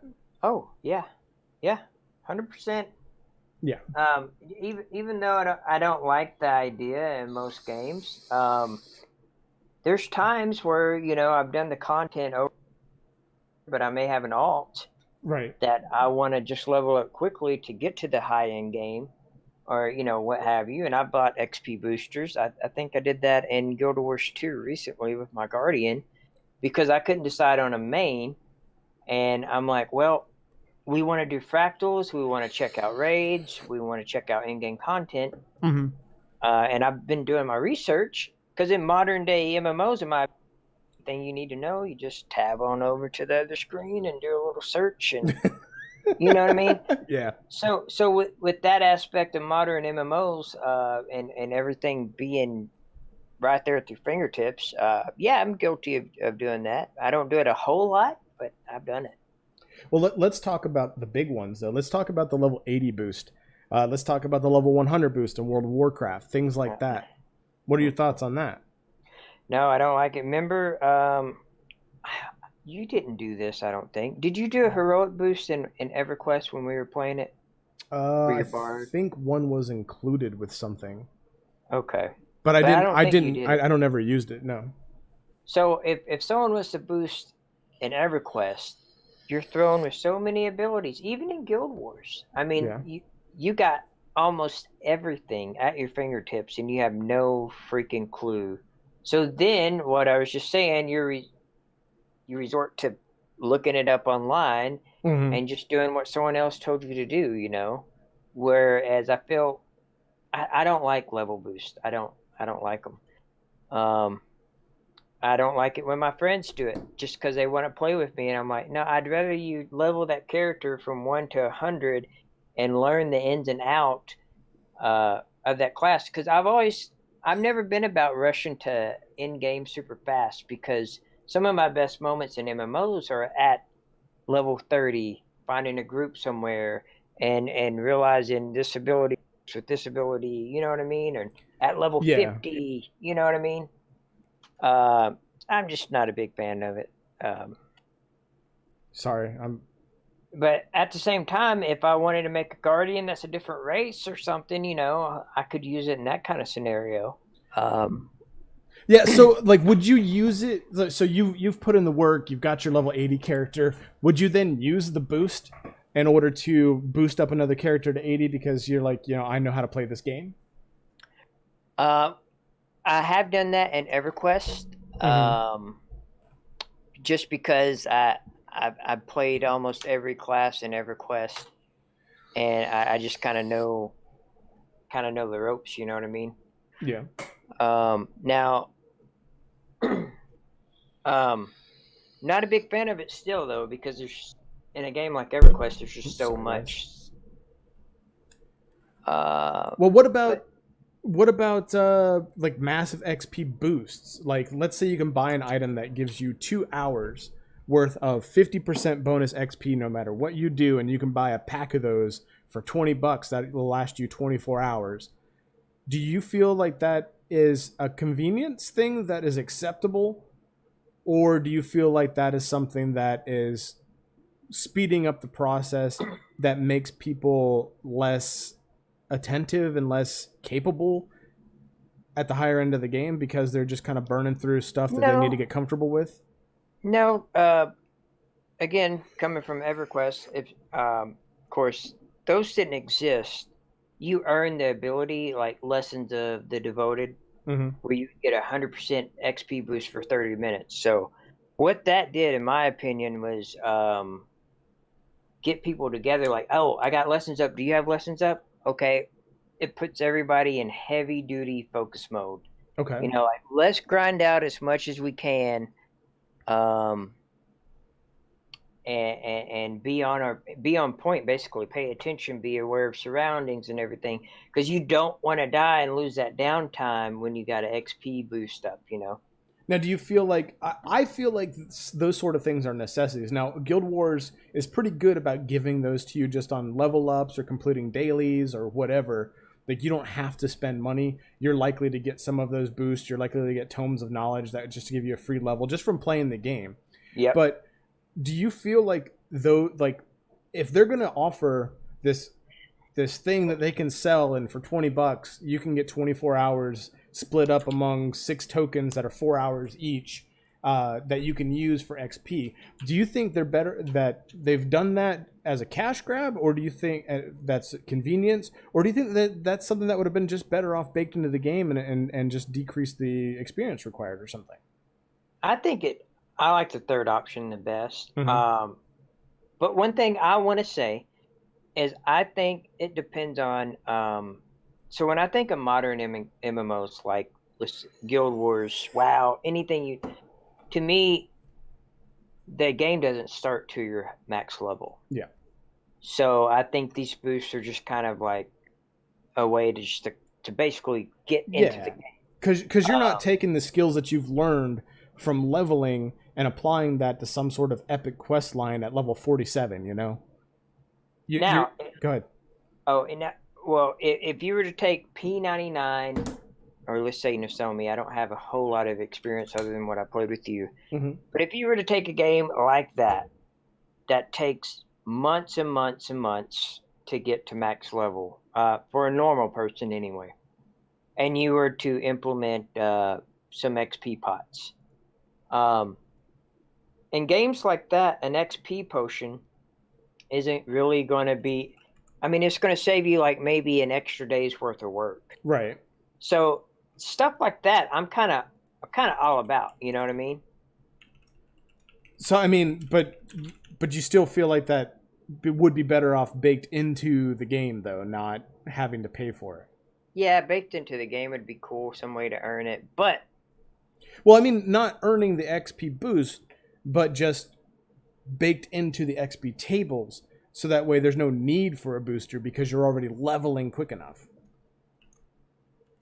Right. Do you mean like an XP pot dropping? No, like I mean like just innately getting XP faster, just in general. Like never having to boost or anything. No. Yeah, because I think that's kind of game breaking, and I think honestly, like it may have its cash grabbiness, if you will. Mm-hmm. But I also feel like it's a necessity because it's an easy way for the company to make a few bucks, you know, $20, whatever. So it's an easy way for them to make some money by giving these XP boosts, but it's not really damaging to the game. And honestly, I think where the money is made is that I don't think very many people buy a booster and they use that full booster. Like most of us will use the booster to get things done with, like, if we only have an hour and a half to play and we have a 2-hour booster and we're trying to bang out as much XP as we can in an hour and a half, we're not going to use the last 30 minutes of that booster. You know what I mean? Yeah. And I think some people are guilty of that, like, especially if you do like extended ones, like, oh, you can only buy it in 4-hour increments. Most people like that, most casual players that are going to invest in that are not going to do a 4-hour play sesh. Well, I don't know. Like I said, if it's a game like EverQuest or something where that grind to max level it's nothing you can do within a day or 2 or 3 like you can in MMOs. Like if you put in the time in a weekend, you can get max level, and wow, hell, dude, I can get max level in no time in modern day EverQuest, you know, just because I know the routine and the spots and stuff. Right. But if I don't see a problem with even spending money as a microtransaction to get like a 10% boost or 5% boost. I'm a really big fan of like holiday weekends, them giving double XP. And the reason I say that is because I think it's a good way to bring the community and players together to be like, hey, bro, I got XP, you know, boost here. Let's do something. Let's go, you know. And then you're going to be cautious when you spend that, and make sure you have a good group, and make sure you're with people you trust and know, that sort of thing. Well, what about, so when we're talking convenience, what about, let's say Henry Cavill? He's got to be a busy fucking guy, right? Yeah. Right? And he loves his World of Warcraft and his little nerdy hobbies. He's a big MMO player, yeah. Right? So let's say Henry Cavill, like, he doesn't get as much time to play as he would like, and all of his old school friends, now that he's famous, all of his friends, they're raiding and shit, but every new expansion comes out, it takes him like 4 months to get max level. He's missing out on that whole first tier of content, but he has a way to buy an XP booster, and he can, you know, because he's got the money, he can just load up on those things and keep utilizing them to make that process done, and maybe a week of casual play rather than like 2 to 3 days of hardcore play for the average hardcore player when the new expansion drops. Like how do you guys feel about something like that? Like, do you feel empathetic toward those people that don't have time, or do you look at them as kind of like outsiders and say, well, if you want to be part of this crew, you got to put in the work? Like, are you okay with them being able to spend the money to get that bump because they don't have time? I'd like to know how chat feels about that. But yeah, that's what I'm saying. Yeah. What about you? I'm with the you got to put in the work camp, man. Because the thing is I mean, the game is always going to be there, and I feel like if Henry Cavill could only play 3 hours a week, and if he stuck to it and he got max level, he's going to be goddamn proud he got max level. Okay, I'll give you that. I just, that, and I mean, that's just kind of my mentality when I play a game. I mean, even though I can't play a game as much as my friends, I know I'm going to get there, and it may be a long time, but my friend's going to be happy as shit that day I finally get there. You know what I mean? Damn right I will be. Will you hurry the fuck up and finish that story so we could go do events? But no, like I was in the same camp, right? And I kind of like was okay with the convenience factor because I could understand. But something kind of switched a couple weeks ago playing Guild Wars. Everybody knows recently I got my whole family playing Guild Wars with me. I think it's a really good time to spend family time. I get to enjoy the genre that I do. I get to get my kids to try something they've never tried before. My wife gets to kind of dabble with a genre that she used to be heavily involved in with me.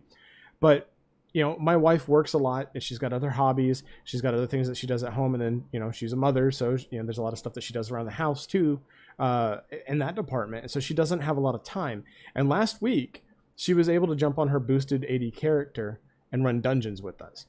And it just made something click in me that was just like, you know what?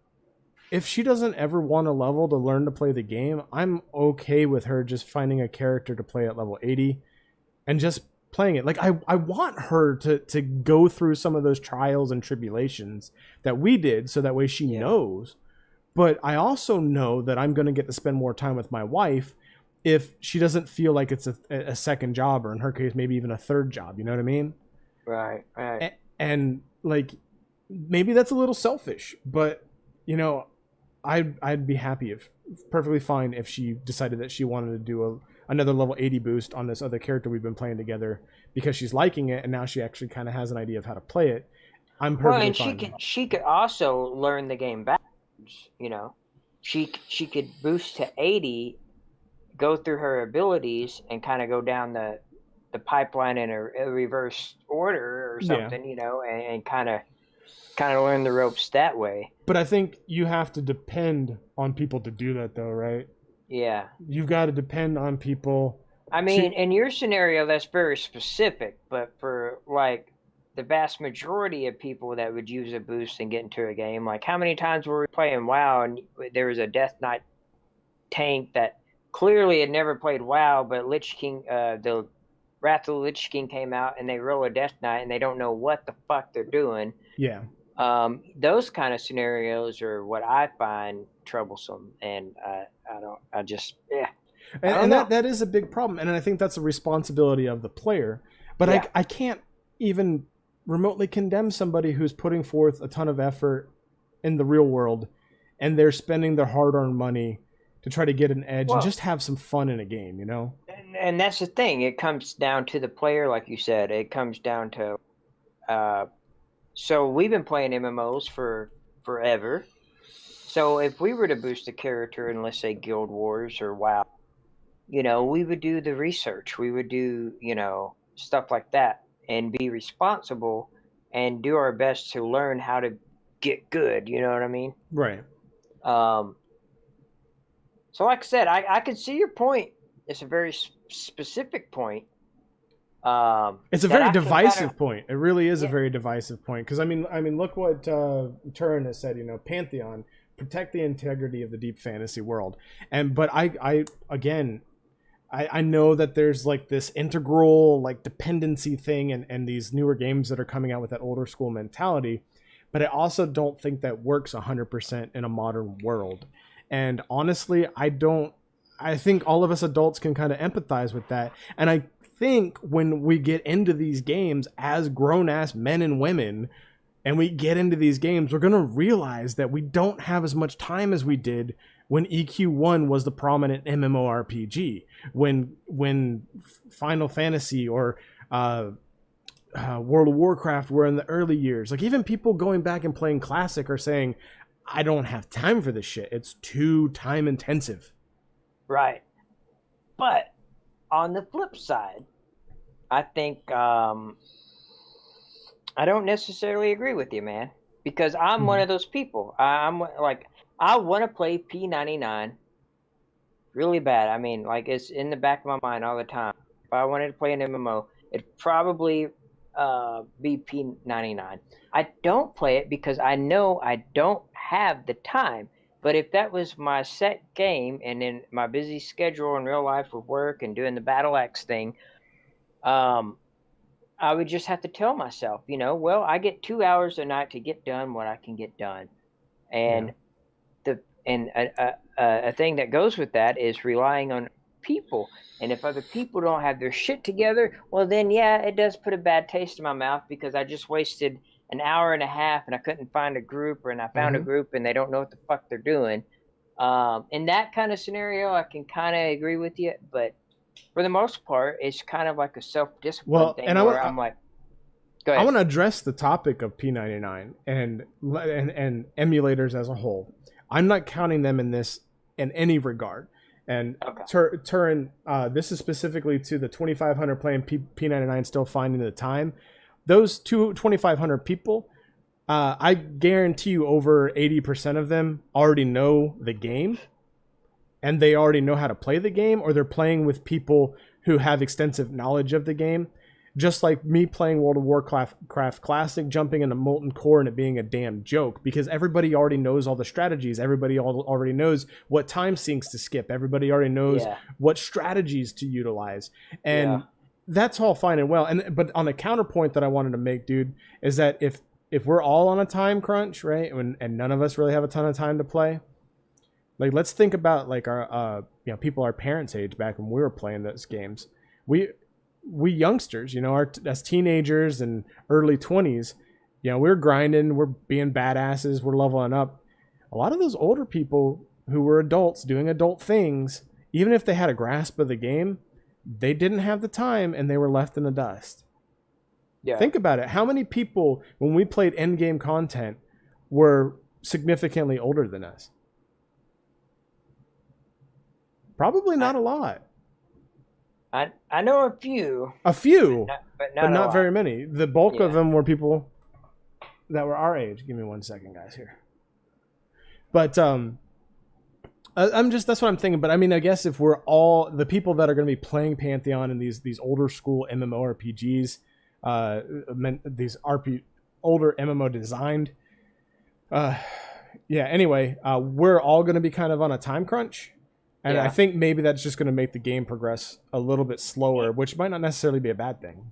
And I think the developers know this. Like Joppa is staying true to Brad's 2-hour gameplay window. Getting on 2 hours, because let's be real. I played EverQuest for years. I didn't want to switch to WoW because I didn't want to lose my progress in EverQuest. But when I realized, hey, I can log on to WoW and get stuff done in 20 minutes or 30 minutes, that was freaking amazing. Was it a hard adjustment at first for you, though, because it felt too easy? Well, it was awesome at first. In the long run, I wish I experienced that, because it kind of took away from, I don't want to say immersion, but it took away from that. Like when I go back to EverQuest, and you can call it nostalgia, but I go back to an old zone, and I'm like, man, I spent hours and hours in this zone, and here I am. I'm back at this zone. It's so cool. Like, I used to live here. Every freaking weekend, So it kind of takes away from that, I never felt playing World of Warcraft. I never felt the way I felt playing EverQuest, specifically because you were never in a zone for days, you were usually like 1, maybe 2 days of casual play in and out, moving to the next zone. Like you didn't get time to like learn the landmarks like they're talking in Saga. You didn't get time to just like make that your freaking home. And then when you get max level, then all of that's like, oh, well, now I'm high level and I can go back to that area and this area and that area. That's such a cool feeling to me. Maybe my concern is just the fact that, I mean, it's not necessarily a concern because I do play so much, but you also know when I get busy and I can't play. And I'm so used to being that guy that's always kind of been there, been in the know, top of the game.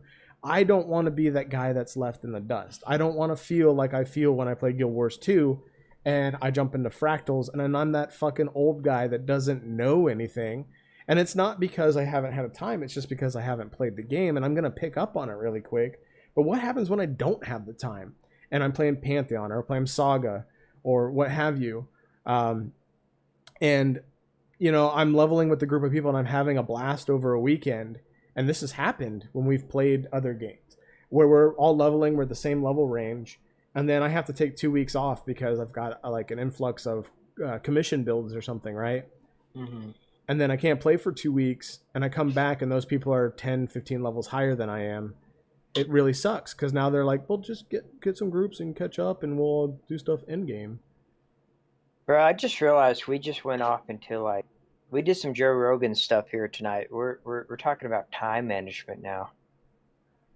We're fucking old, dude. We are old. No, but I feel you, man. I hate feeling that way, and to the, I'll go ahead and say this to move the stream along. But when a new expansion comes out on WoW and I want to raid, I choose to sign up for raid because I want to be progressing through the content at the same time as my fellow guildmates, like I did in Mr. Pandaria. Mm-hmm. I did that with Legion. Because I don't want to fall behind and be this guy that's got to learn. And I think that comes down to a community issue, because if that was an issue in old school EverQuest back in the day, you have people that will kind of, you know, give you some tips and tricks and stuff, you know, because you didn't have the internet. Nowadays, people expect you to have done your research before you even enter the raid. Yep.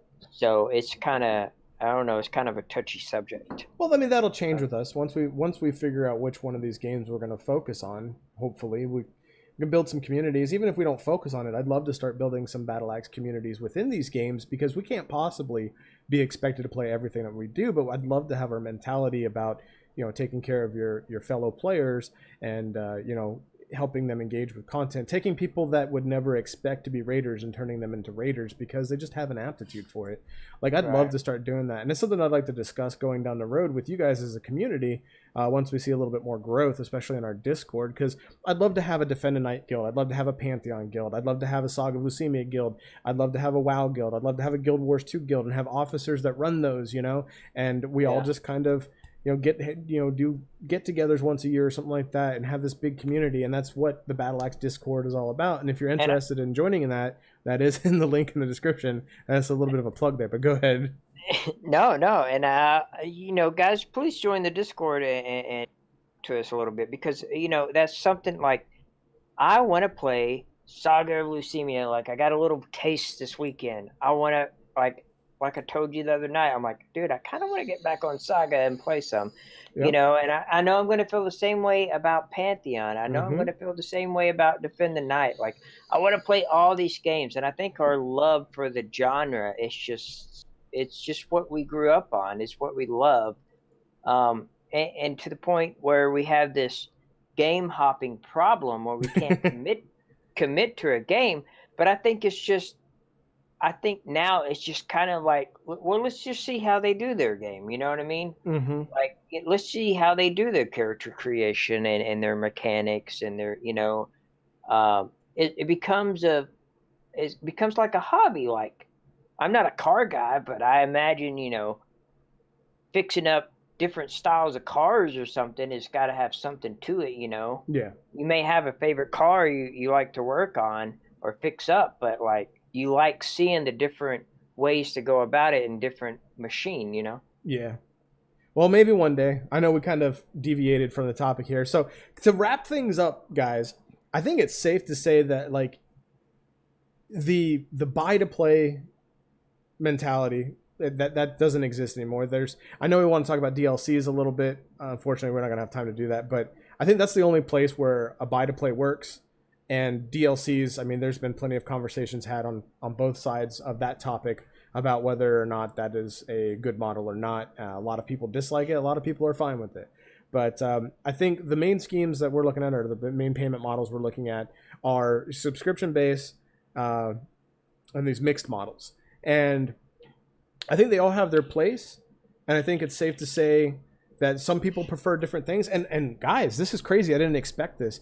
chat seemed pretty receptive to pay shops, cash shops, as long as it's not the focus of the game, you know, as long as it's not damaging to the game, as long as it's not pay to win. I think most of us grown-ass adults aren't afraid to put a little bit of money in it. And I'm wondering if maybe subscription models were more popular because it was easier for us as kids. Even though we couldn't get a credit card, it was easier when you were younger to get your parents to let you give them $15 in cash and use their credit card or go get a net spend card or something like that. Yeah. I think that was easier, and you're not going to be doing that much as an adult, and people have access to funds. I mean, my son's got a Cash App. He could have a PayPal if he wanted to, and he could utilize those, and I could load his account up. I could give him a credit card. Like, it's just so much more accessible now. So yeah, but nowadays it's kind of nice. I really do think, though, like, some people do still want a subscription model, and I can't hate on them for that. And we've already voiced, like, what our ideal payment, I've voiced what mine is. I mean, have you said what your ideal payment system would be, Def? It just depends on what the game delivers me. Like, asking my friend Carlos, and just because he's never played an MMO, but his mind was blown that you have to pay for a game and the subscription. And he's like, "Are you serious? You did that?" I'm like, "Yeah, bro." It's like, well, what do you get from all that? And I'm like, dude, just watch the stream. Servers that work. I really didn't know how to answer that question. It kind of thunderstruck me. I'm like, what? Well, ultimately, when a lot of stuff. We paid for those subscriptions to keep servers up and running, to keep bug fixes in play, and keep patches coming on a regular basis. That's why we paid for our subscriptions. But I think that can be accomplished with cash shops too. It's more of a, like, let's see how much money we make this month before we start planning our runway for next patch or whatever. So, like I said, to each their own. I'm totally open to the cash shops. I've known, like I said, I spent almost $700 on Warframe in a single year when I was flush with crypto. And yes, Bitcoins, I was flush with crypto at one point. And I had no problem spending money on games in bulk because I believed in what everything that Digital Extreme stood for. Their transparency with their streams, their diverse teams that they had, the struggles that they had to do to get started with Warframe when they almost went under. Like, I mean, honestly, like, I would do it all over again. And very, very few games have ever done that in. So, yeah, it's just, yeah. To answer your question, I guess it's the delivery of the game. Right. I'm fine with all these models. I mean, if I got to buy the game and I have the game for good and then I can just log on, that's a big bonus for me. But I don't mind a subscription-based game. If I'm in it, I'm in it, and I'm going to pay you money. The only issue I have with subscriptions is, like I said, if Saga comes out, Defend the Night, and Pantheon comes out, and all these other come out, I ain't paying $45 to $60 a month. I'm sorry. That we want to play, like, we're going to have to play them in increments or something, you know, because as you said, you got bills, and then you got all your streaming services and stuff like that. That it's going to get a little out of hand. Yeah. So. All right. Well, I think that kind of covers that topic. We do have a couple more segments coming up here just to wrap things up. It's only going to take a couple minutes. We hope that you guys will stick with us through this. Thank you all for all of your conversation. It's been excellent. It's been awesome. Why don't we go ahead? Stream tonight. It's been a good stream tonight. Why don't we go ahead and take a look at some of our voicemails? Oh man, this is such a juicy rant topic. I'm sorry. Hello? But the person you called Hello? has a voicemail box that has not been set up yet. Goodbye. Oh, what the hell, guys? Voicemail, texts, and assholes.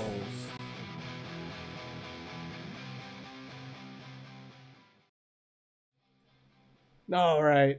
Do we only have the one for tonight? Did we get that second one? I don't think we got the second one.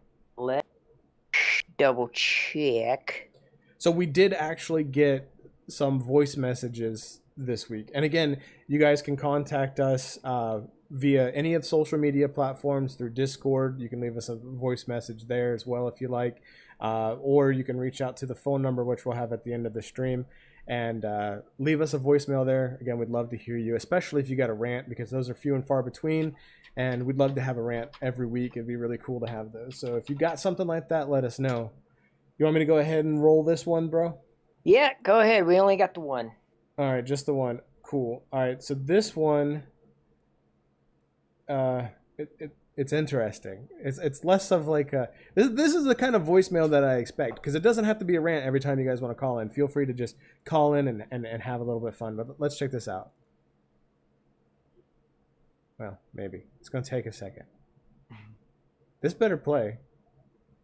What the fuck is this? Okay. Hello, this is Venom. Hello. I don't usually this Venom type of thing. I don't usually do this type of thing, but that the two of you are doing a great job. That the two of you are doing a great job. Eat your head. Keep it up. And use your bodies as puppets. And use your bodies as puppets. Doodles. Toodles. We gotta kill the voicemails, text, and asshole segments, man. That was kind of scary. A little creepy. That was a threat, dude. How are we welcoming threats? Oh shit. Gonna eat our bodies? Oh, no, man. that was awesome, and I do want to say, you guys, when you call in, it could be for a previous stream topic as well. You know, like that'd be would really just love sick. to hear from you. Because I know we get going and we get lengthy sometimes, and then some people don't get their full thought into the stream because we're starting to wrap up. So if there's a previous stream and you want to give your take on the topic, because I know sometimes we can offend people on our opinions, but like we're really just trying to have a conversation and spark conversation. So And sometimes actually trying to offend you. yeah. Oh wait, that's just me, isn't it? Maybe. I don't know. I'm pretty sure I've offended some people myself. But I'm just saying, you know, like it's just to get people's opinions and people's thought process on all these topics. So it'd be really cool. And but yeah, thanks, Venom. Yeah, and yeah, Dark, that wasn't Nathan. That was Venom. We got a call from a superhero slash super villain. Venom called us, man. By the way, speaking of Venom, I can't wait till the new Venom movie comes out. That last one was pretty good. I never seen it, man. You didn't see the? I didn't, man. Bro, go watch it. I gotta watch it. Dude, I have a movie list. The next movies I'm watching is the Hobbit series. You're gonna watch the Hobbit movies? Yeah, eventually, one year. You know that book you can read in a day, right? I read the book when I was in 6th grade, man. That's why I want to watch the movies. The cartoons were good. Did you watch the cartoon ones back in the day? They played them in school. But Right. I don't think I paid attention. But real quick. Hold on. Okay, we're go ahead. Real quick. Venom, thank you for calling in, a.k.a. Lexur, Lexur. That's kind of an inside joke because it's Leksur. Thanks for explaining that, Def. Because people can't see that. Oh, wait. People will listen to this later, though. Okay, gotcha. Yeah, Thanks for clarifying that. I forgot about that element. But we put out a video and I misspelled his name, and that's forever gonna haunt me. So at least I know how to spell Lexur now. Yeah, it's still up. So if you watch our EverQuest anniversary video tribute, it's Lexur. got Lexur misspelled there. So yeah. All right, guys. Well, thank you so much for hanging in there. I know we went over about 30 minutes more. 45 minutes more than we wanted to tonight, but it was a hell of a conversation. Thank you, guys. It was a really good talk. It was nice seeing some new faces in the chat, having some talk back and forth. It's been awesome. And look forward to the next topic. If you guys have any ideas for the topics for future videos, things you would like us to break down and discuss, let us know in the comments when this VOD goes up here shortly after the stream, so that way we can talk with Def and I, and we can figure out some things that you guys would like to see, because right as it is, we just kind of come up with these ideas as we have conversations with people. And I actually got this idea from Blubbertron from one of our games, from one of my idle games because a new feature was added, and they didn't. We agreed that it was kind of a cash grab, and I got to thinking, like, let's talk about how we pay for our games. So do that. Let us know. Jump in that Discord. Tweet at us.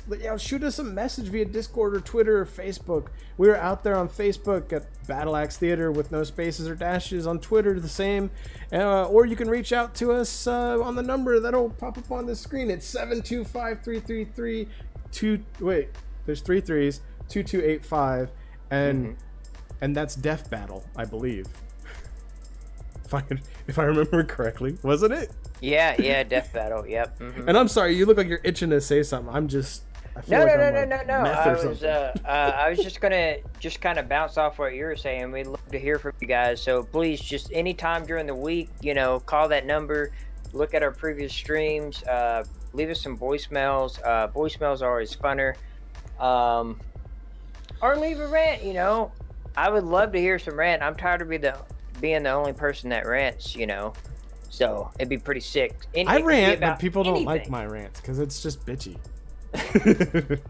But and I just want to say it could be about your great aunt or something. It could be about trains or I don't know, anything. Yeah, any kind of rant would be awesome. I would love to hear a rant about trains. Holy shit, that would be awesome. I hate trains. I can give you one after the stream.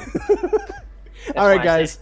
So again, that phone number is 725-333-2285. The Discord link is in the description.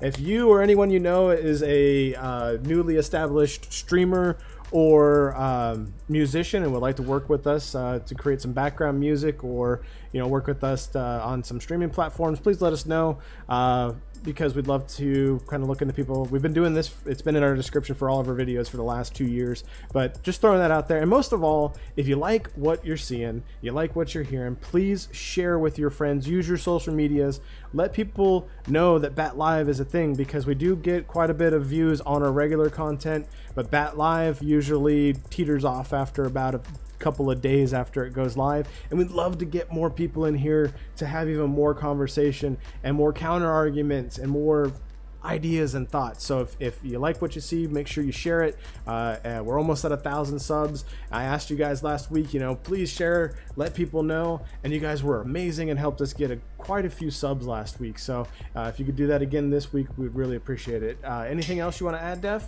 Just again want to say thank you for awesome chat tonight. I know we didn't get to everything, but the conversation was rolling as fucking awesome. So thank you guys, and that's it, man. All right, guys. Well, we'll see you guys same time, same bat place next week on Monday at 9 p.m. Eastern Standard Time. See you then. Later.